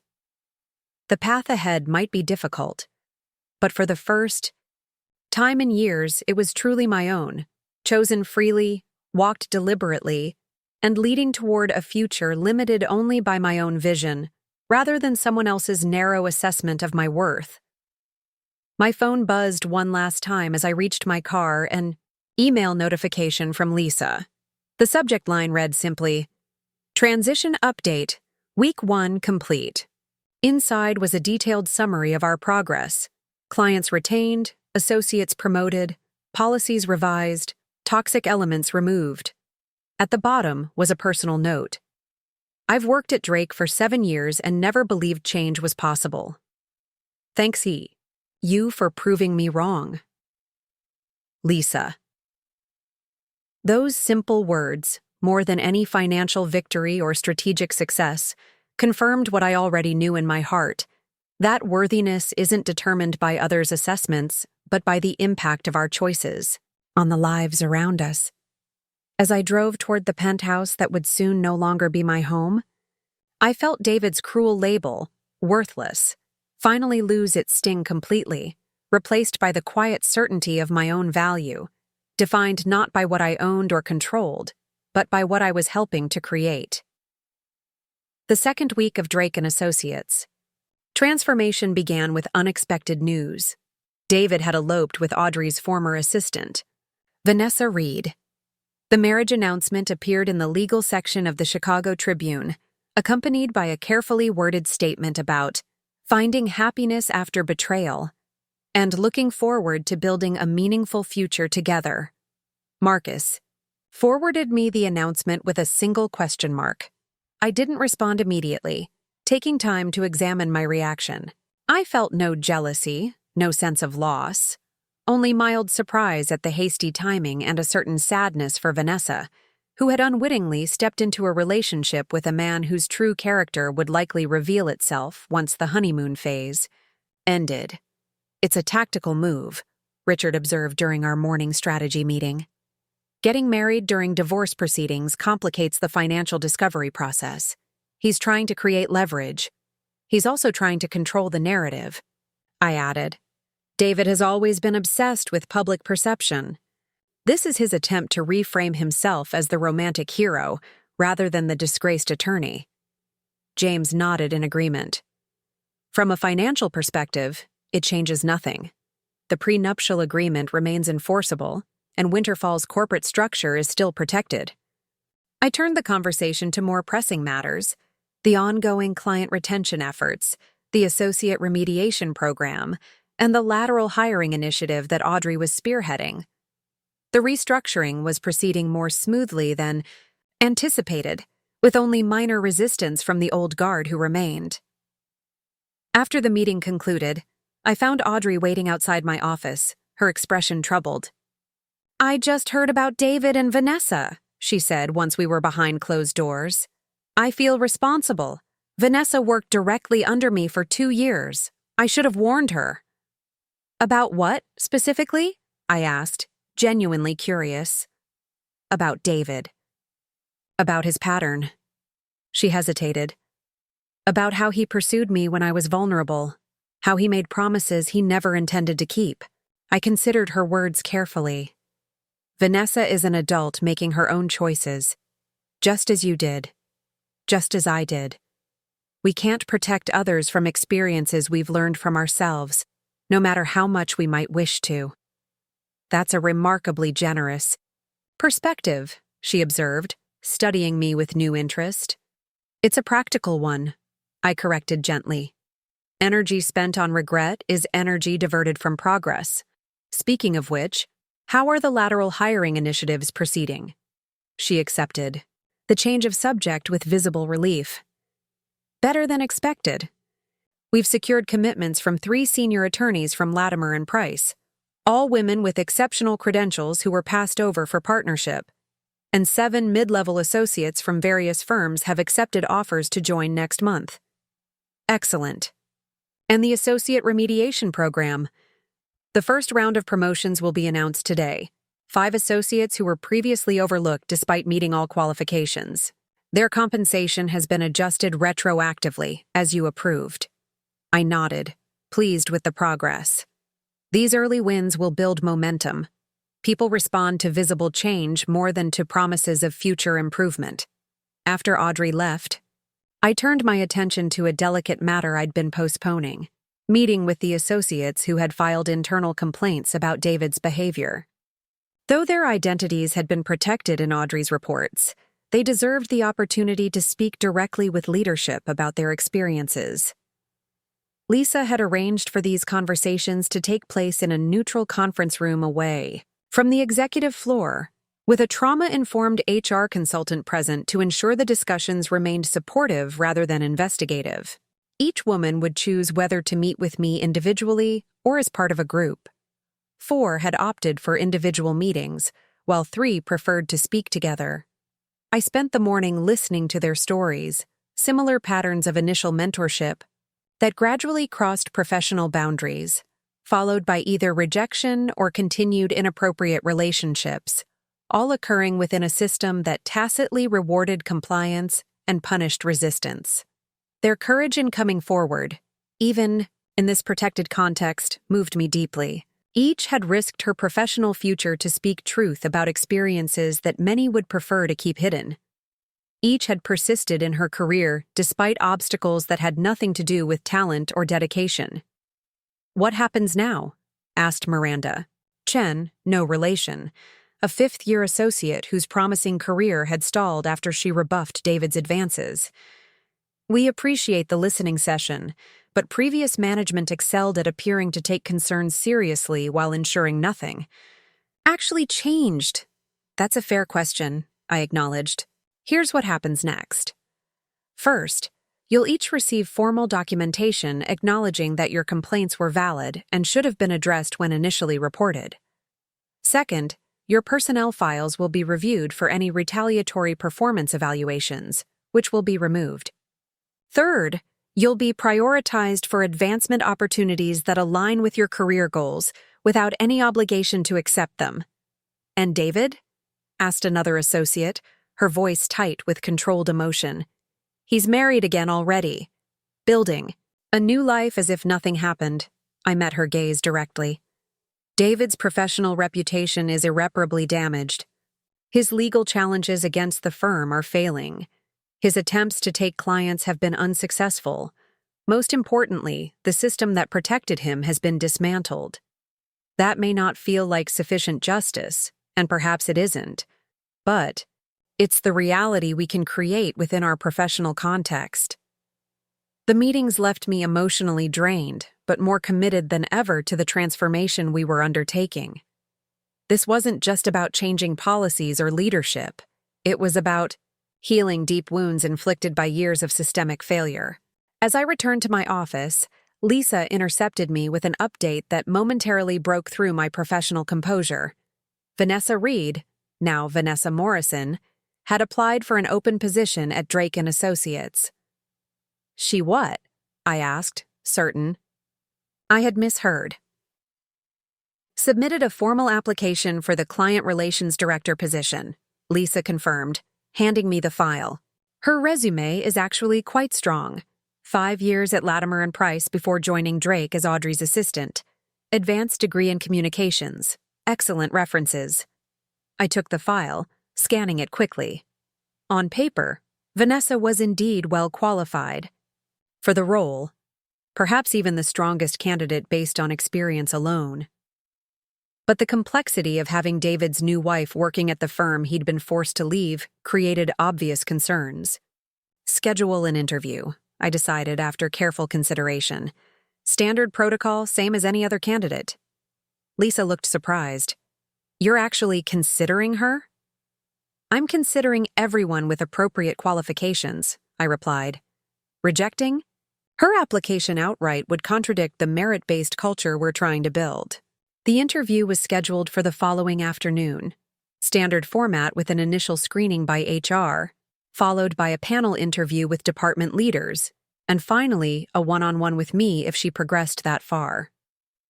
I expected Vanessa to withdraw her application once she realized who owned the firm, but the morning brought notification that she had completed the HR screening and impressed the panel sufficiently to advance to the final interview. At precisely 3 o'clock, Lisa showed Vanessa into my office. She was younger than I had imagined, perhaps 30, with a poised confidence that surprised me given the circumstances. She showed no sign of discomfort as she took the offered seat, meeting my gaze directly. "Ms. Reed," I began, then corrected myself. "Or do you prefer Morrison now?"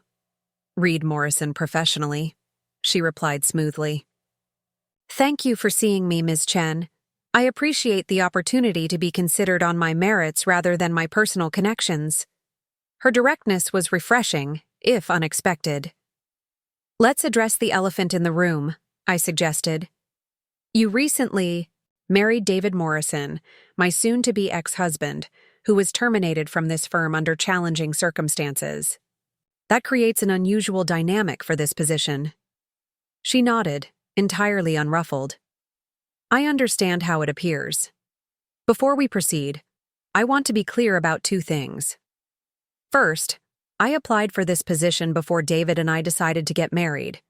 The timing was coincidental, not strategic. Second, I am fully aware of the circumstances surrounding David's departure and the ongoing transformation of the firm. This was not at all what I had expected." "You're aware that David engaged in inappropriate relationships with associates, including my former boss, that he participated in discriminatory promotion practices and questionable client billing, that he's currently challenging your authority in court while simultaneously trying to rebuild his reputation?" She smiled slightly. "Yes, I'm aware." I studied her with new interest. "And knowing all this, you married him and still want to work here. People contain multitudes, Ms. Chen.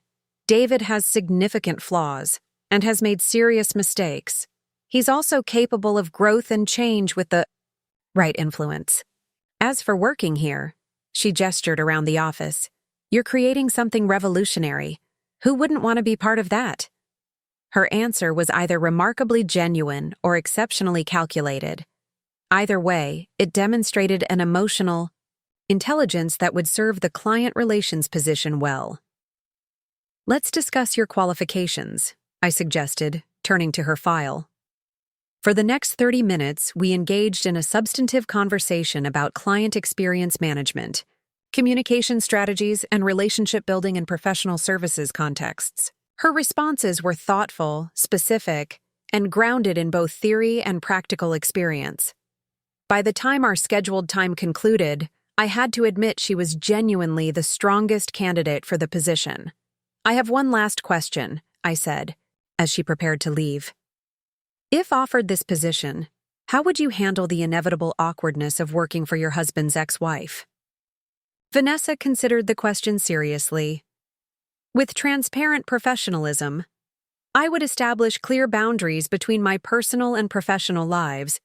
I would recuse myself from any matters directly involving David, and I would understand that any perception of divided loyalty would undermine my effectiveness. So I would work to demonstrate my commitment to the firm's new direction through consistent action rather than declarations." After she left, I sat in silence for several minutes, weighing options and implications. Hiring Vanessa carried obvious risks: potential divided loyalty, perception problems, and the sheer awkwardness of the situation. Yet rejecting a supremely qualified candidate solely because of her personal relationship would violate the meritocratic principles we were trying to establish. I called Marcus, Richard, and James into my office for an emergency consultation. "You can't be seriously considering this," Marcus objected after I outlined the situation. "It's a trap, a way for David to plant someone inside our operations. That assumes Vanessa is merely David's proxy rather than an independent professional with her own career aspirations," I pointed out. Richard was more measured. Legally, rejecting her application based solely on her marriage could create exposure to discrimination claims.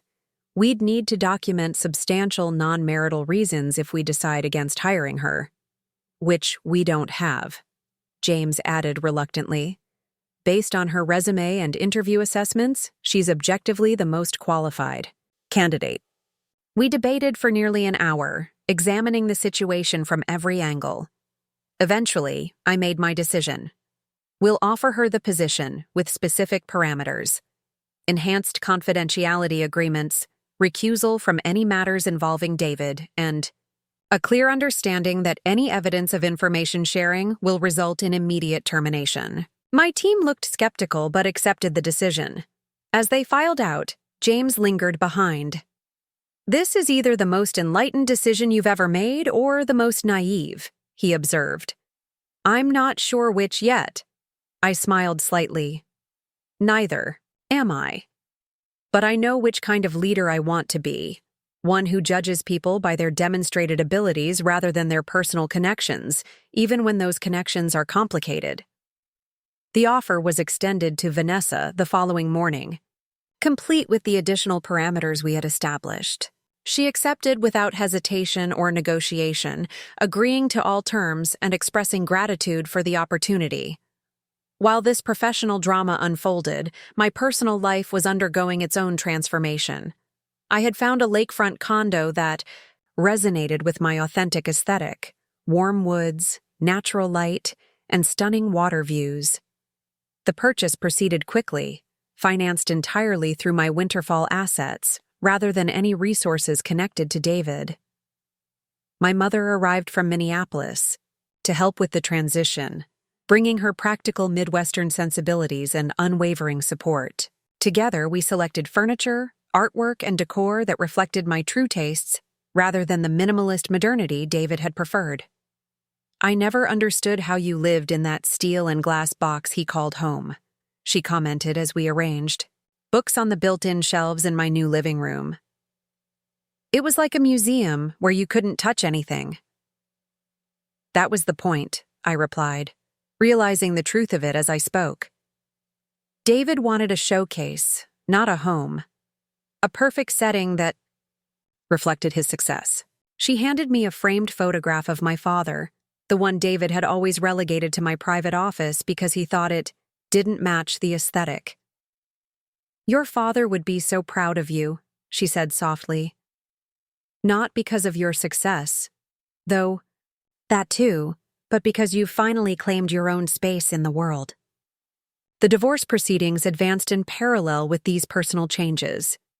David's attempts to claim partial ownership of Winterfall Capital were summarily dismissed by the court, and his subsequent petitions for reconsideration were rejected, with increasingly pointed language from the judge.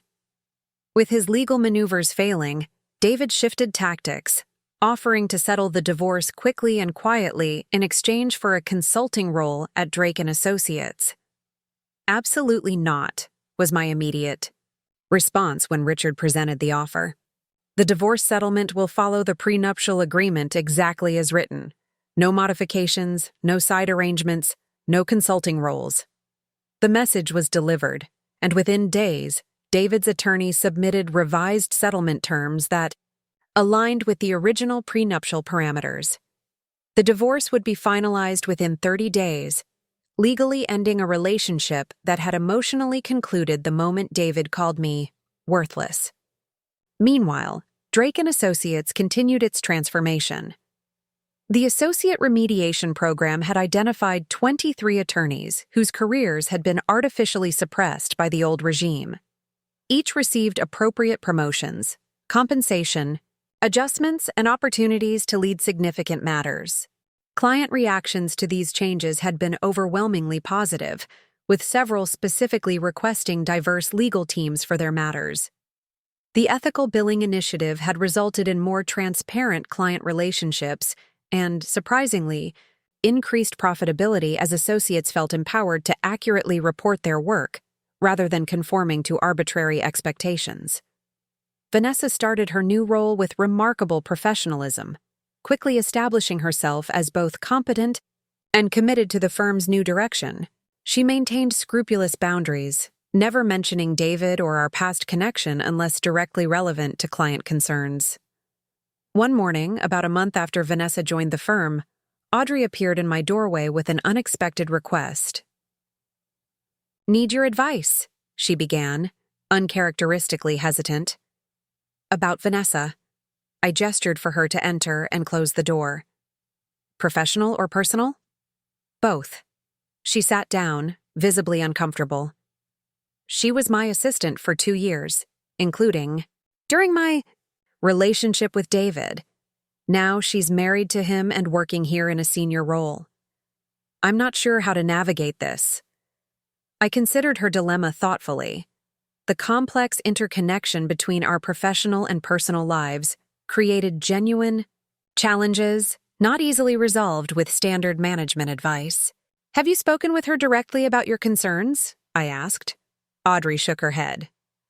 "I've been avoiding her, which isn't sustainable given our roles." "Then start there," I suggested. "Request a private meeting. Acknowledge the awkwardness. Directly. Establish professional boundaries that allow you both to function effectively despite the personal complications." "That's very rational," she observed with a small smile. "But what if the emotions involved aren't rational?" "They rarely are," I acknowledged. "Which is why professional structures matter. Create a framework for your working relationship that doesn't rely on emotional comfort but on clear expectations and responsibilities." She nodded slowly. "I'll try that approach. Thank you for not dismissing the complexity of the situation." After she left, I reflected on the intricate human ecosystem we were creating, one where past relationships and future aspirations intertwined in ways that no organizational chart could fully capture. The transformation of Drake & Associates wasn't just about policies and promotions. It was about building a community where complex human realities could be acknowledged and accommodated, rather than suppressed or exploited. The following week brought a significant milestone: our first quarterly client satisfaction survey since the restructuring began. The results exceeded even our optimistic projections, with 87% of clients reporting increased satisfaction with the firm's responsiveness, transparency, and value delivery. Most telling were the comments from long-standing clients who had initially expressed concern about the leadership changes. The quality of work remains excellent, but the communication has improved dramatically. For the first time in 15 years, I feel like I understand exactly what I'm paying for and why. The diverse team assigned to our matters has brought fresh perspectives that have already saved us millions in potential exposure. We celebrated these results with an all-staff gathering, recognizing that the firm's transformation had been a collective achievement requiring adaptation and commitment from everyone who had remained through the changes. Standing before the assembled team, I felt a profound sense of accomplishment. Not the vindictive satisfaction of having proved David wrong, but the deeper fulfillment of having created something genuinely valuable from the ashes of his dismissal. 6 weeks ago, I began, I stood before many of you as a stranger, representing changes that seemed threatening and disruptive. Today, we stand together as architects of a new kind of legal practice, one built on transparency, equity, and excellence that doesn't require the sacrifice of dignity or authenticity. The applause that followed wasn't the polite, obligatory kind that often accompanies corporate speeches. It was genuine, spontaneous, and infused with a collective energy that suggested real cultural change was taking hold. After the celebration, as I gathered my things to head home, Vanessa appeared in my doorway. It was the first time she had sought me out directly since starting her role. "Do you have a moment?" she asked, her usual poise slightly diminished by what appeared to be genuine nervousness. "Of course," I replied, gesturing to the visitor's chair. "What can I help with?" She closed the door before taking a seat, a signal that this wasn't a routine professional matter. "I owe you an explanation," she began carefully. "About David, about why I married him knowing what I know. I shook my head slightly. You don't owe me any explanations about your personal life, Vanessa. As long as it doesn't affect your professional performance, which it hasn't, your relationship with David is your business. Nevertheless, I want you to understand. She straightened, meeting my gaze directly. I knew David for 3 years before anything romantic developed between us. I saw how he operated. I saw what happened with Audrey and others. I saw the toxic culture he perpetuated. And yet, I prompted gently when she paused. And yet I also saw someone capable of change when properly motivated. A small, determined smile curved her lips. David responds to power. He respects it, craves it, orients himself toward it. When you demonstrated your power by taking control of the firm, you fundamentally altered his understanding of the world. He's different now. I found this perspective fascinating, if somewhat difficult to reconcile with my experience of David's character. Different how, exactly? Humbled, reflective, open to guidance from someone he perceives as strong. She leaned forward slightly. I'm not naive, Elizabeth. I know who I married. I know his flaws and weaknesses intimately.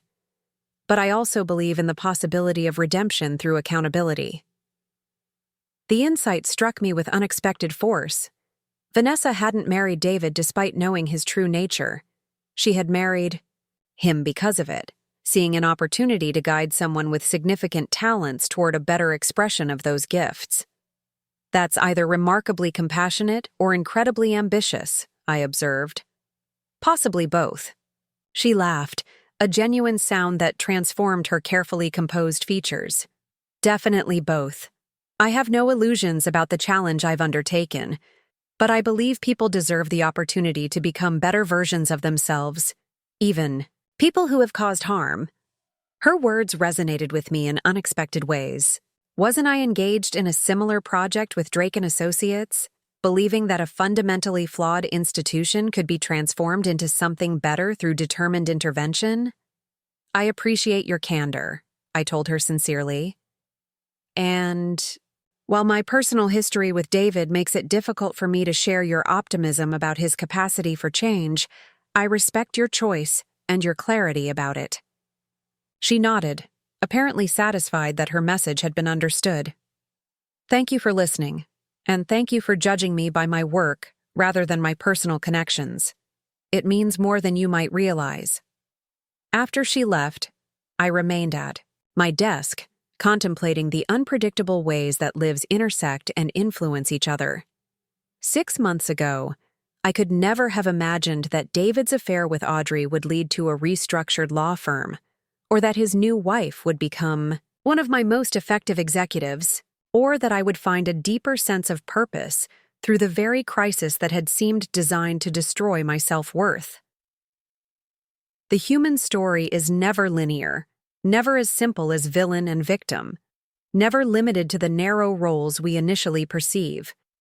In calling me worthless, David had inadvertently catalyzed a process that revealed the true worth not just of me, but of dozens of talented people whose potential had been artificially constrained by systems he helped maintain. My phone buzzed, with a text from Marcus. Final Hernandez legal challenge dismissed with prejudice. Court awarded us costs. It's officially over. Another chapter closed. Stanley Hernandez, once the untouchable patriarch of Drake and Associates, had exhausted his legal options for challenging the restructuring. The firm was now indisputably under new management, its transformation no longer vulnerable to reversal through litigation. I forwarded the message to the executive team with a simple addition. Celebration dinner, Friday, 7 p.m., location to follow. As I finally prepared to leave for the day, Chicago's skyline was aglow with the colors of sunset, the lake beyond a deep, serene blue. I paused at the window, reflecting on the journey of the past 6 weeks, from being called worthless in my own living room to rebuilding one of the city's prestigious law firms in my own vision. The victory wasn't in proving David wrong.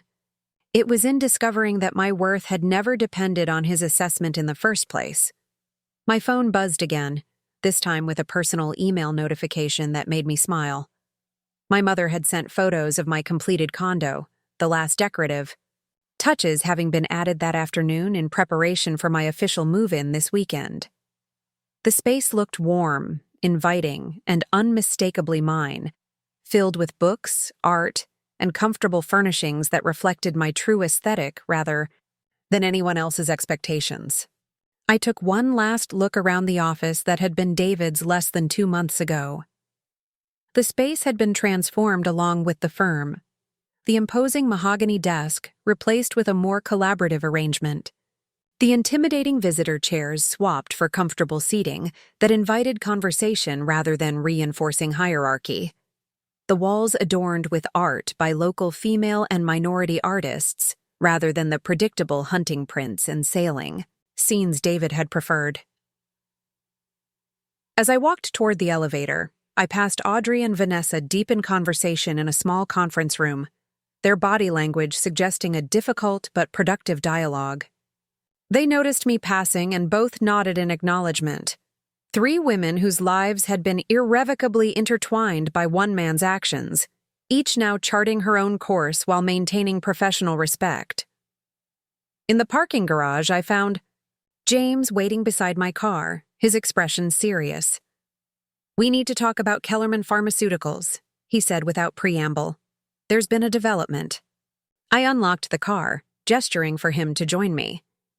"What kind of development?" "They're being investigated by the FDA for potential research data manipulation. The announcement goes public tomorrow morning. We need to decide our position as their counsel." This was precisely the kind of ethical dilemma that the old Drake and Associates would have navigated by prioritizing billable hours over integrity. The investigation would generate substantial legal fees, but representing a client who had potentially falsified safety data raised serious ethical concerns. "Schedule an emergency call with the executive committee for 8 p.m., I decided, and have Richard prepare a comprehensive analysis of our ethical obligations in this situation. James nodded approvingly. "I thought you'd say that. The old guard would have seen this solely as a revenue opportunity."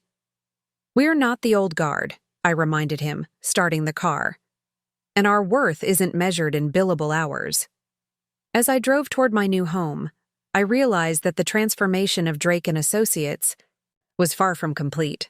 The structural changes had been implemented, the toxic elements removed, the new direction established. But the real test would come in moments like this, when ethical principles collided with financial incentives. The coming weeks and months would reveal whether we had truly created something different, something better, something worthy of the talent and commitment of the people who had embraced our vision of what a law firm could be. My phone buzzed one last time as I pulled into my new condominium's parking garage. A text from an unknown number. I hesitated before opening it, suspecting its source. The message was brief. "Congratulations on the Hernandez dismissal. You've built something remarkable. D. David." After weeks of legal challenges and social media posturing, this private acknowledgement was unexpected. I didn't respond, simply deleted the message and slipped my phone into my bag. His opinion, positive or negative, no longer factored into my assessment of my own worth. As I took the elevator to my new home, I felt the weight of the past falling away, replaced by the expansive possibility of the future. Tomorrow would bring new challenges, new decisions, new opportunities to demonstrate through action rather than words what kind of leader, what kind of person I truly was. The elevator doors opened to reveal my mother waiting in the hallway, beaming with excitement to show me the finished space. "Welcome home," she said simply, embracing me. Home. Not a showcase or a statement or a strategic asset, but simply home. A place where I could be fully myself, neither more nor less than the sum of my choices and capabilities. "It's perfect," I told her as we entered the condo together. And it was. Not because it met some external standard of value, but because it reflected my own authentic sense of worth, finally and fully reclaimed. 6 months passed like the turning of seasons, each day building upon the last to create something that barely resembled what had come before. Drake & Associates, now officially renamed Winterfall Legal Partners, had emerged from its cocoon of transformation, spreading new wings in Chicago's competitive legal landscape. The Kellerman Pharmaceuticals situation had proved to be our defining ethical moment. After careful consideration, we had withdrawn as their counsel, citing irreconcilable differences regarding disclosure obligations. The decision had cost us significant short-term revenue, but earned us something more valuable: a reputation for unwavering integrity that attracted clients who valued ethical representation above expedient solutions. "The Chamber's rankings are in," Marcus announced, entering my office without knocking, a privilege earned through months of shared battles and mutual respect. "We're ranked number 1 for employment law and diversity initiatives, and number 3 overall among Chicago firms." I accepted the report with quiet satisfaction. External validation was pleasant, but secondary to the internal metrics that truly measured our success: associate retention now at 94%, client satisfaction at 91%, and a robust pipeline of lateral talent eager to join our ranks. "And the financial projections?" I asked, though I already knew the answer. Marcus grinned. "Profitability is up 22% despite the Kellerman withdrawal. Turns out ethical billing practices result in more efficient work and greater client trust. Who could have predicted?" "Anyone who understood that integrity and profitability aren't mutually exclusive," I replied, returning his smile. "Where do we stand on the pro bono initiative?" "Exceeding targets by 15%. The community legal clinic opens next month, fully staffed and funded for the first 2 years." This achievement particularly pleased me. The clinic would provide essential legal services to underserved communities, addressing the systemic inequities that made justice more accessible to some than others. It also offered our associates meaningful opportunities to develop their skills while contributing to the greater good, professional development aligned with human values rather than solely billable targets. "Perfect timing for the anniversary celebration," I noted, referring to the gala we had planned to mark 6 months of successful transformation. "It gives us something substantive to highlight beyond financial metrics." The gala would serve multiple purposes: cementing our new identity in the legal community, recognizing the contributions of those who had made the transformation possible, and signaling to the broader business world that Winterfall Legal Partners represented a new model of professional services. "Speaking of the gala," Marcus said, his expression shifting slightly, "the RSVP list came in. David and Vanessa have accepted the invitation." I raised an eyebrow at this unexpected development. Though Vanessa continued to excel in her role at the firm, David had maintained his distance, focusing on rebuilding his career at a boutique litigation practice across town. Our divorce had been finalized months ago with minimal drama, each of us moving forward separately. "Interesting choice," I observed. "Did Vanessa explain why he decided to attend?" She said, and I quote, "David feels it's time to acknowledge publicly what he's come to recognize privately, whatever that means." I had my suspicions but kept them to myself.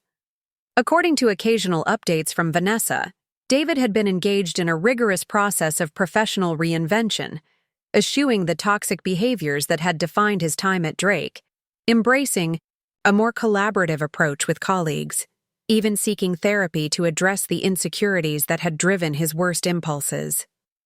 Whether these changes were genuine or merely pragmatic adaptations to his diminished circumstances remained to be seen. Either way, his presence at the gala would create a symbolic moment, the past and present converging to illuminate the distance traveled.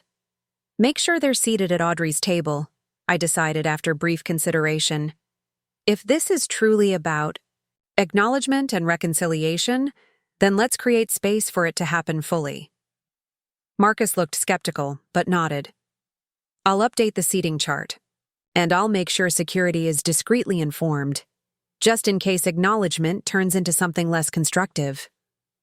After he left, I turned to the window, gazing out at Chicago's skyline while reflecting on the journey that had brought us here.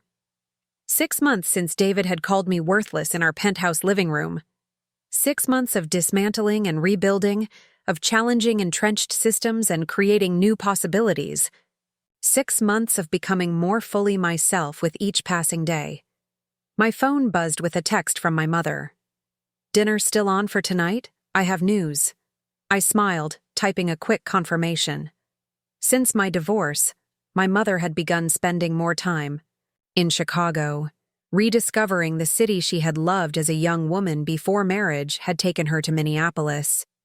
Our weekly dinners had become a cherished ritual, a time to connect not as mother and daughter defined by familial obligations, but as two women sharing the adventure of creating lives aligned with their authentic values.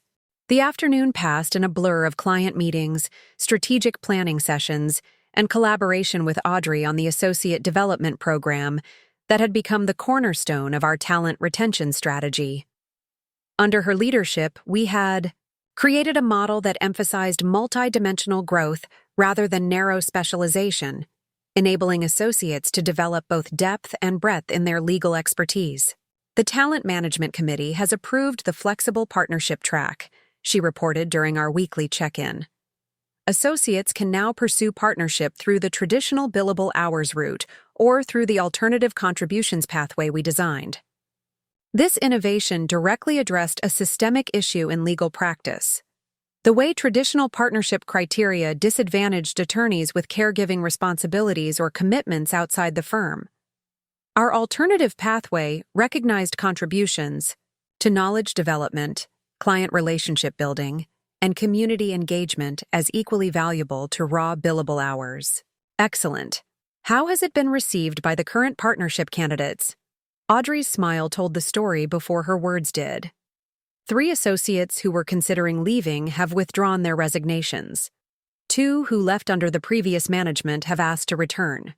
And applications for our fall associate class are up 47% from last year. "And the old guard's response?" I asked, referring to the remaining partners from the pre-transformation era. "Mixed, but generally positive. They appreciate that we're expanding the definition of contribution rather than devaluing their own path. And frankly, those who can't adapt to a more inclusive model are gradually self-selecting out." I nodded, pleased but not surprised by this outcome. Human systems resist change until the benefits become visible, then adapt with remarkable flexibility once the new paradigm proves its value. As I prepared to leave for dinner with my mother, Lisa appeared with a last-minute message. James needed approval for a strategic investment opportunity related to our technological infrastructure. "Tell him to proceed," I decided after reviewing the proposal. The initial outlay is substantial, but the long-term efficiency gains justify the investment. This, too, represented a significant departure from the previous management philosophy, which had prioritized immediate partner profits over long-term organizational health. We were building not just for today's success, but for sustainable excellence that would outlast any individual leader, including me. The restaurant my mother had chosen was a small Vietnamese place in Lincoln Park, family-owned and authentically delicious. She was already seated when I arrived, looking younger somehow than she had a year ago, her silver hair elegantly styled, her eyes bright with anticipation. "You're glowing," I observed, embracing her before taking my seat.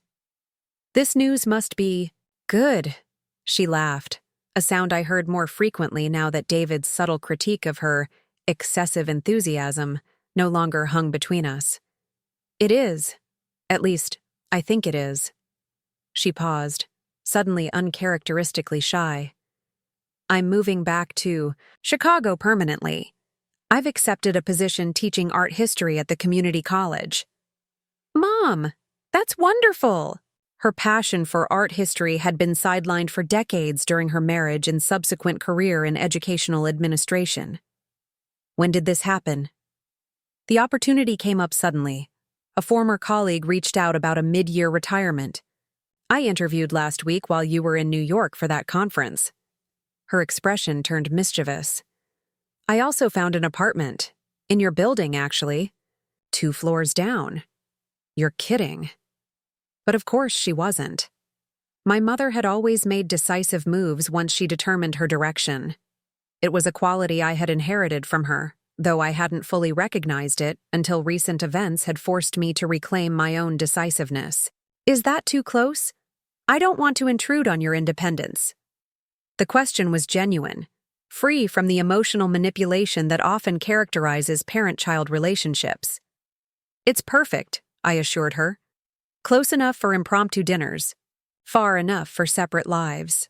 Our conversation flowed easily through dinner, touching on her teaching plans, the upcoming gala, and her burgeoning social life that now included a widowed history professor who shared her passion for art and architecture. I marveled at how our relationship had evolved from the somewhat distant formality of my marriage years into this rich, honest connection between equals. Enough about me, she said as we lingered over dessert. How are you really doing with all this success? Behind the professional accomplishments and strategic victories. It was the kind of question only someone who truly knew me would ask, looking past the external achievements to the internal experience. I considered it seriously, wanting to honor her insight with an equally thoughtful response. I'm integrated, I finally answered. For so long, I was compartmentalized. Eliza the wife, EC the financier, each with her own behaviors and boundaries. Now I'm simply Elizabeth, making choices based on consistent values across all aspects of my life. She nodded, understanding in her eyes. And is Elizabeth happy? Happy feels too simple, I replied. I'm fulfilled, challenged, purposeful, and, yes, often happy in moments rather than as a constant state. That's better than happiness, she observed. That's wholeness. Wholeness. The word resonated, capturing something essential about my journey from being shattered by David's casual cruelty to rebuilding myself on my own terms. Not simply repairing what had been broken, but creating something new and stronger from the fragments. The night of the gala arrived with the perfect combination of anticipation and confidence. The venue, the rooftop garden of Chicago's Contemporary Art Museum, glowed with subtle lighting that complemented rather than competed with the spectacular city views.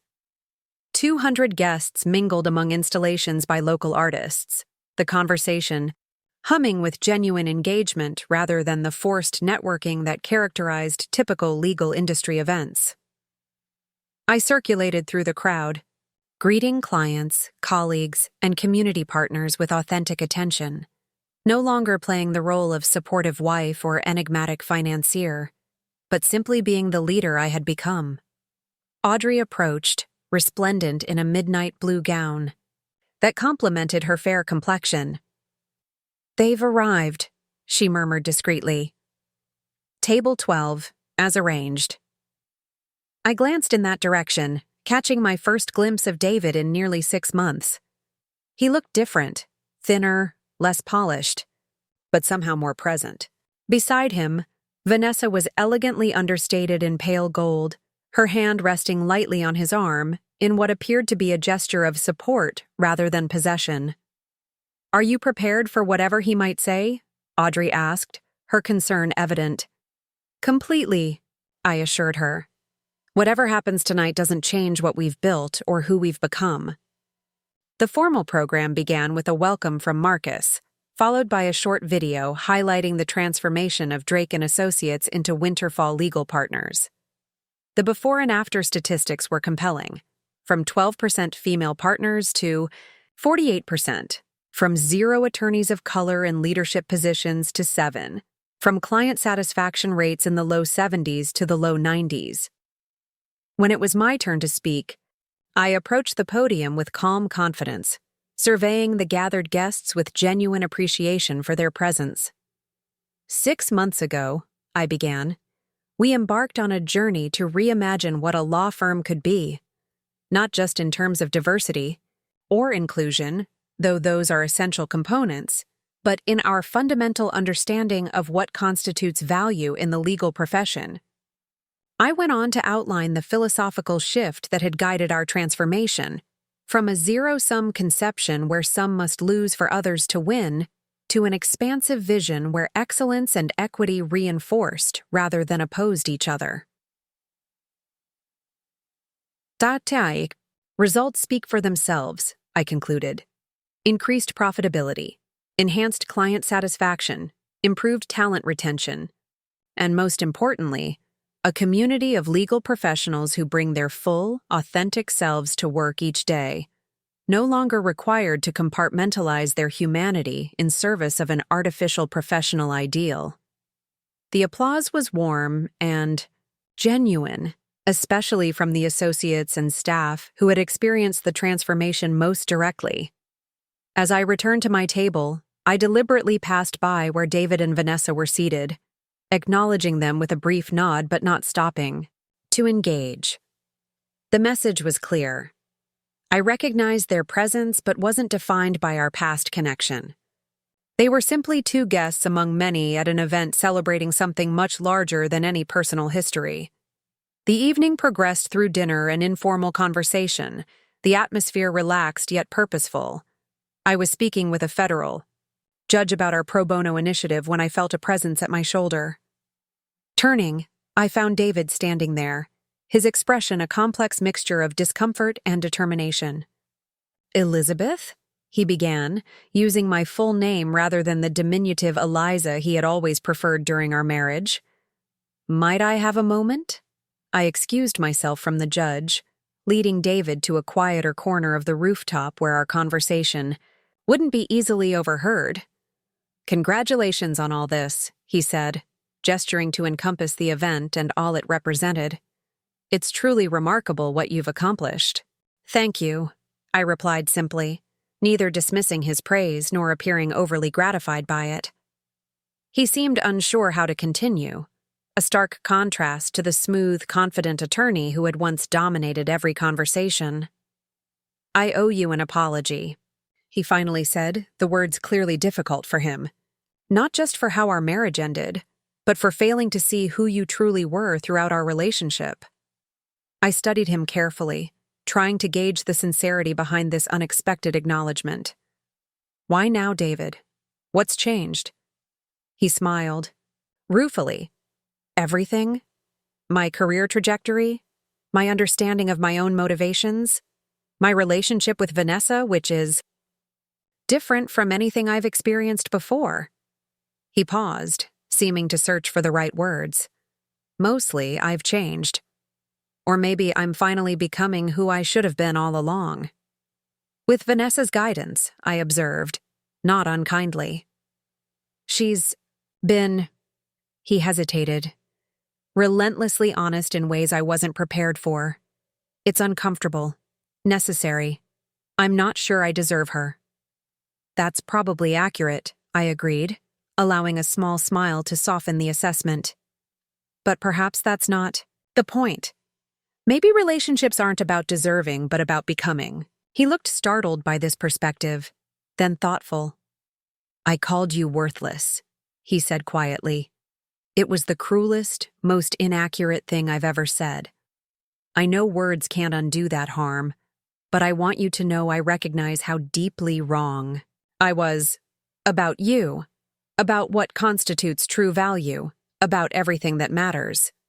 The apology was unexpected, particularly from someone whose pride had always prevented genuine acknowledgement of error. I took a moment to check my internal response, finding neither lingering pain nor vindictive satisfaction. Just a calm recognition that this closure was helpful, but not essential to my well-being. "Thank you for saying that," I replied with simple dignity. "I accept your apology, David." He nodded, visibly relieved but not presuming that this exchange entitled him to anything more than the basic respect I would offer any guest. "Your mother looks well," he observed, glancing toward where she was deep in animated conversation with the history professor who had become her regular companion. Happier than I remember. She is, I confirmed.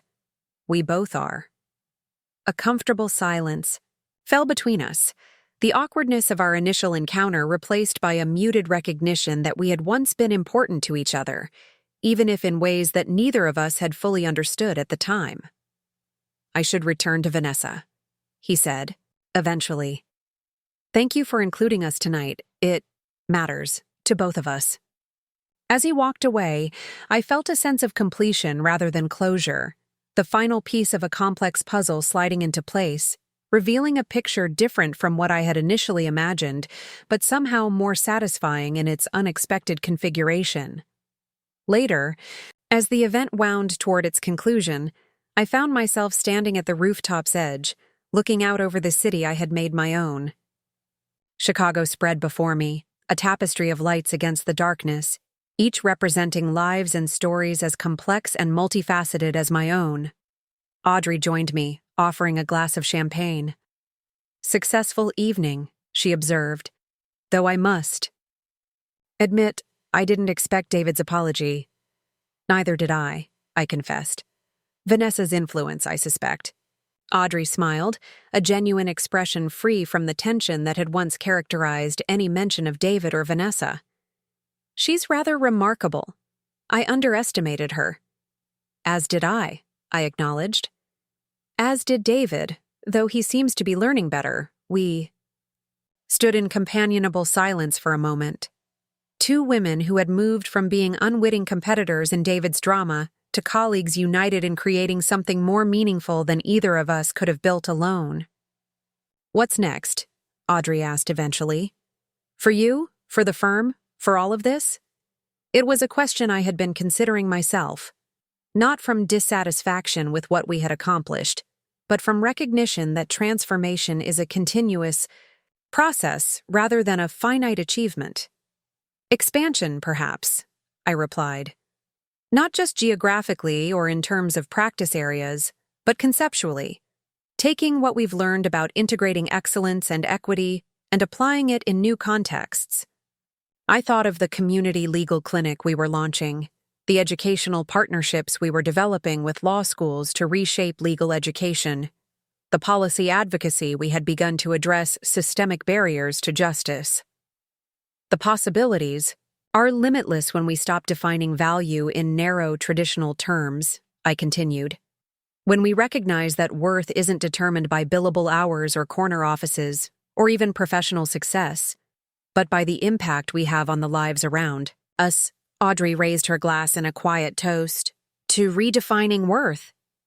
I touched my glass to hers, feeling a profound sense of rightness, not the vindictive satisfaction of having proved David wrong, but the deeper fulfillment of having discovered my own truth through the very crisis that had seemed designed to destroy my self-perception, to becoming who we truly are, I amended softly. As the gala concluded and guests began to depart, I made my way through the crowd, exchanging final words with clients and colleagues, friends and former adversaries. Each conversation felt authentic, each connection genuine, no longer filtered through artificial personas or strategic calculations. My mother waited near the exit, ready to share a car back to our building. Successful evening, she observed, as we stepped into the elevator together. Very, I agreed. Though success feels like the wrong word somehow. Too external, too achievement-oriented, she smiled, understanding as always. Alignment, perhaps? When your outer life finally matches your inner truth. That was it exactly, alignment. Not perfect happiness or absolute triumph, but the profound satisfaction of living in accordance with my authentic values, making choices from integrity rather than expectation or fear. 6 months ago, David had called me worthless, unknowingly setting in motion a journey that would reveal my true worth, not just to him or to the professional world, but most importantly, to myself. As our car wound through Chicago's night-lit streets, I felt a deep gratitude for that painful catalyst and for the woman I had become through the process of reclaiming my value on my own terms, not worthless, not worthy by someone else's measure. Simply, completely, authentically myself, the only standard of worth that truly matters in the end. Up next, you've got 2 more standout stories right on your screen. If this one hit the mark, you won't want to pass these up. Just click and check them out. And don't forget to like, subscribe, and turn on the notification bell so you don't miss any upload from us.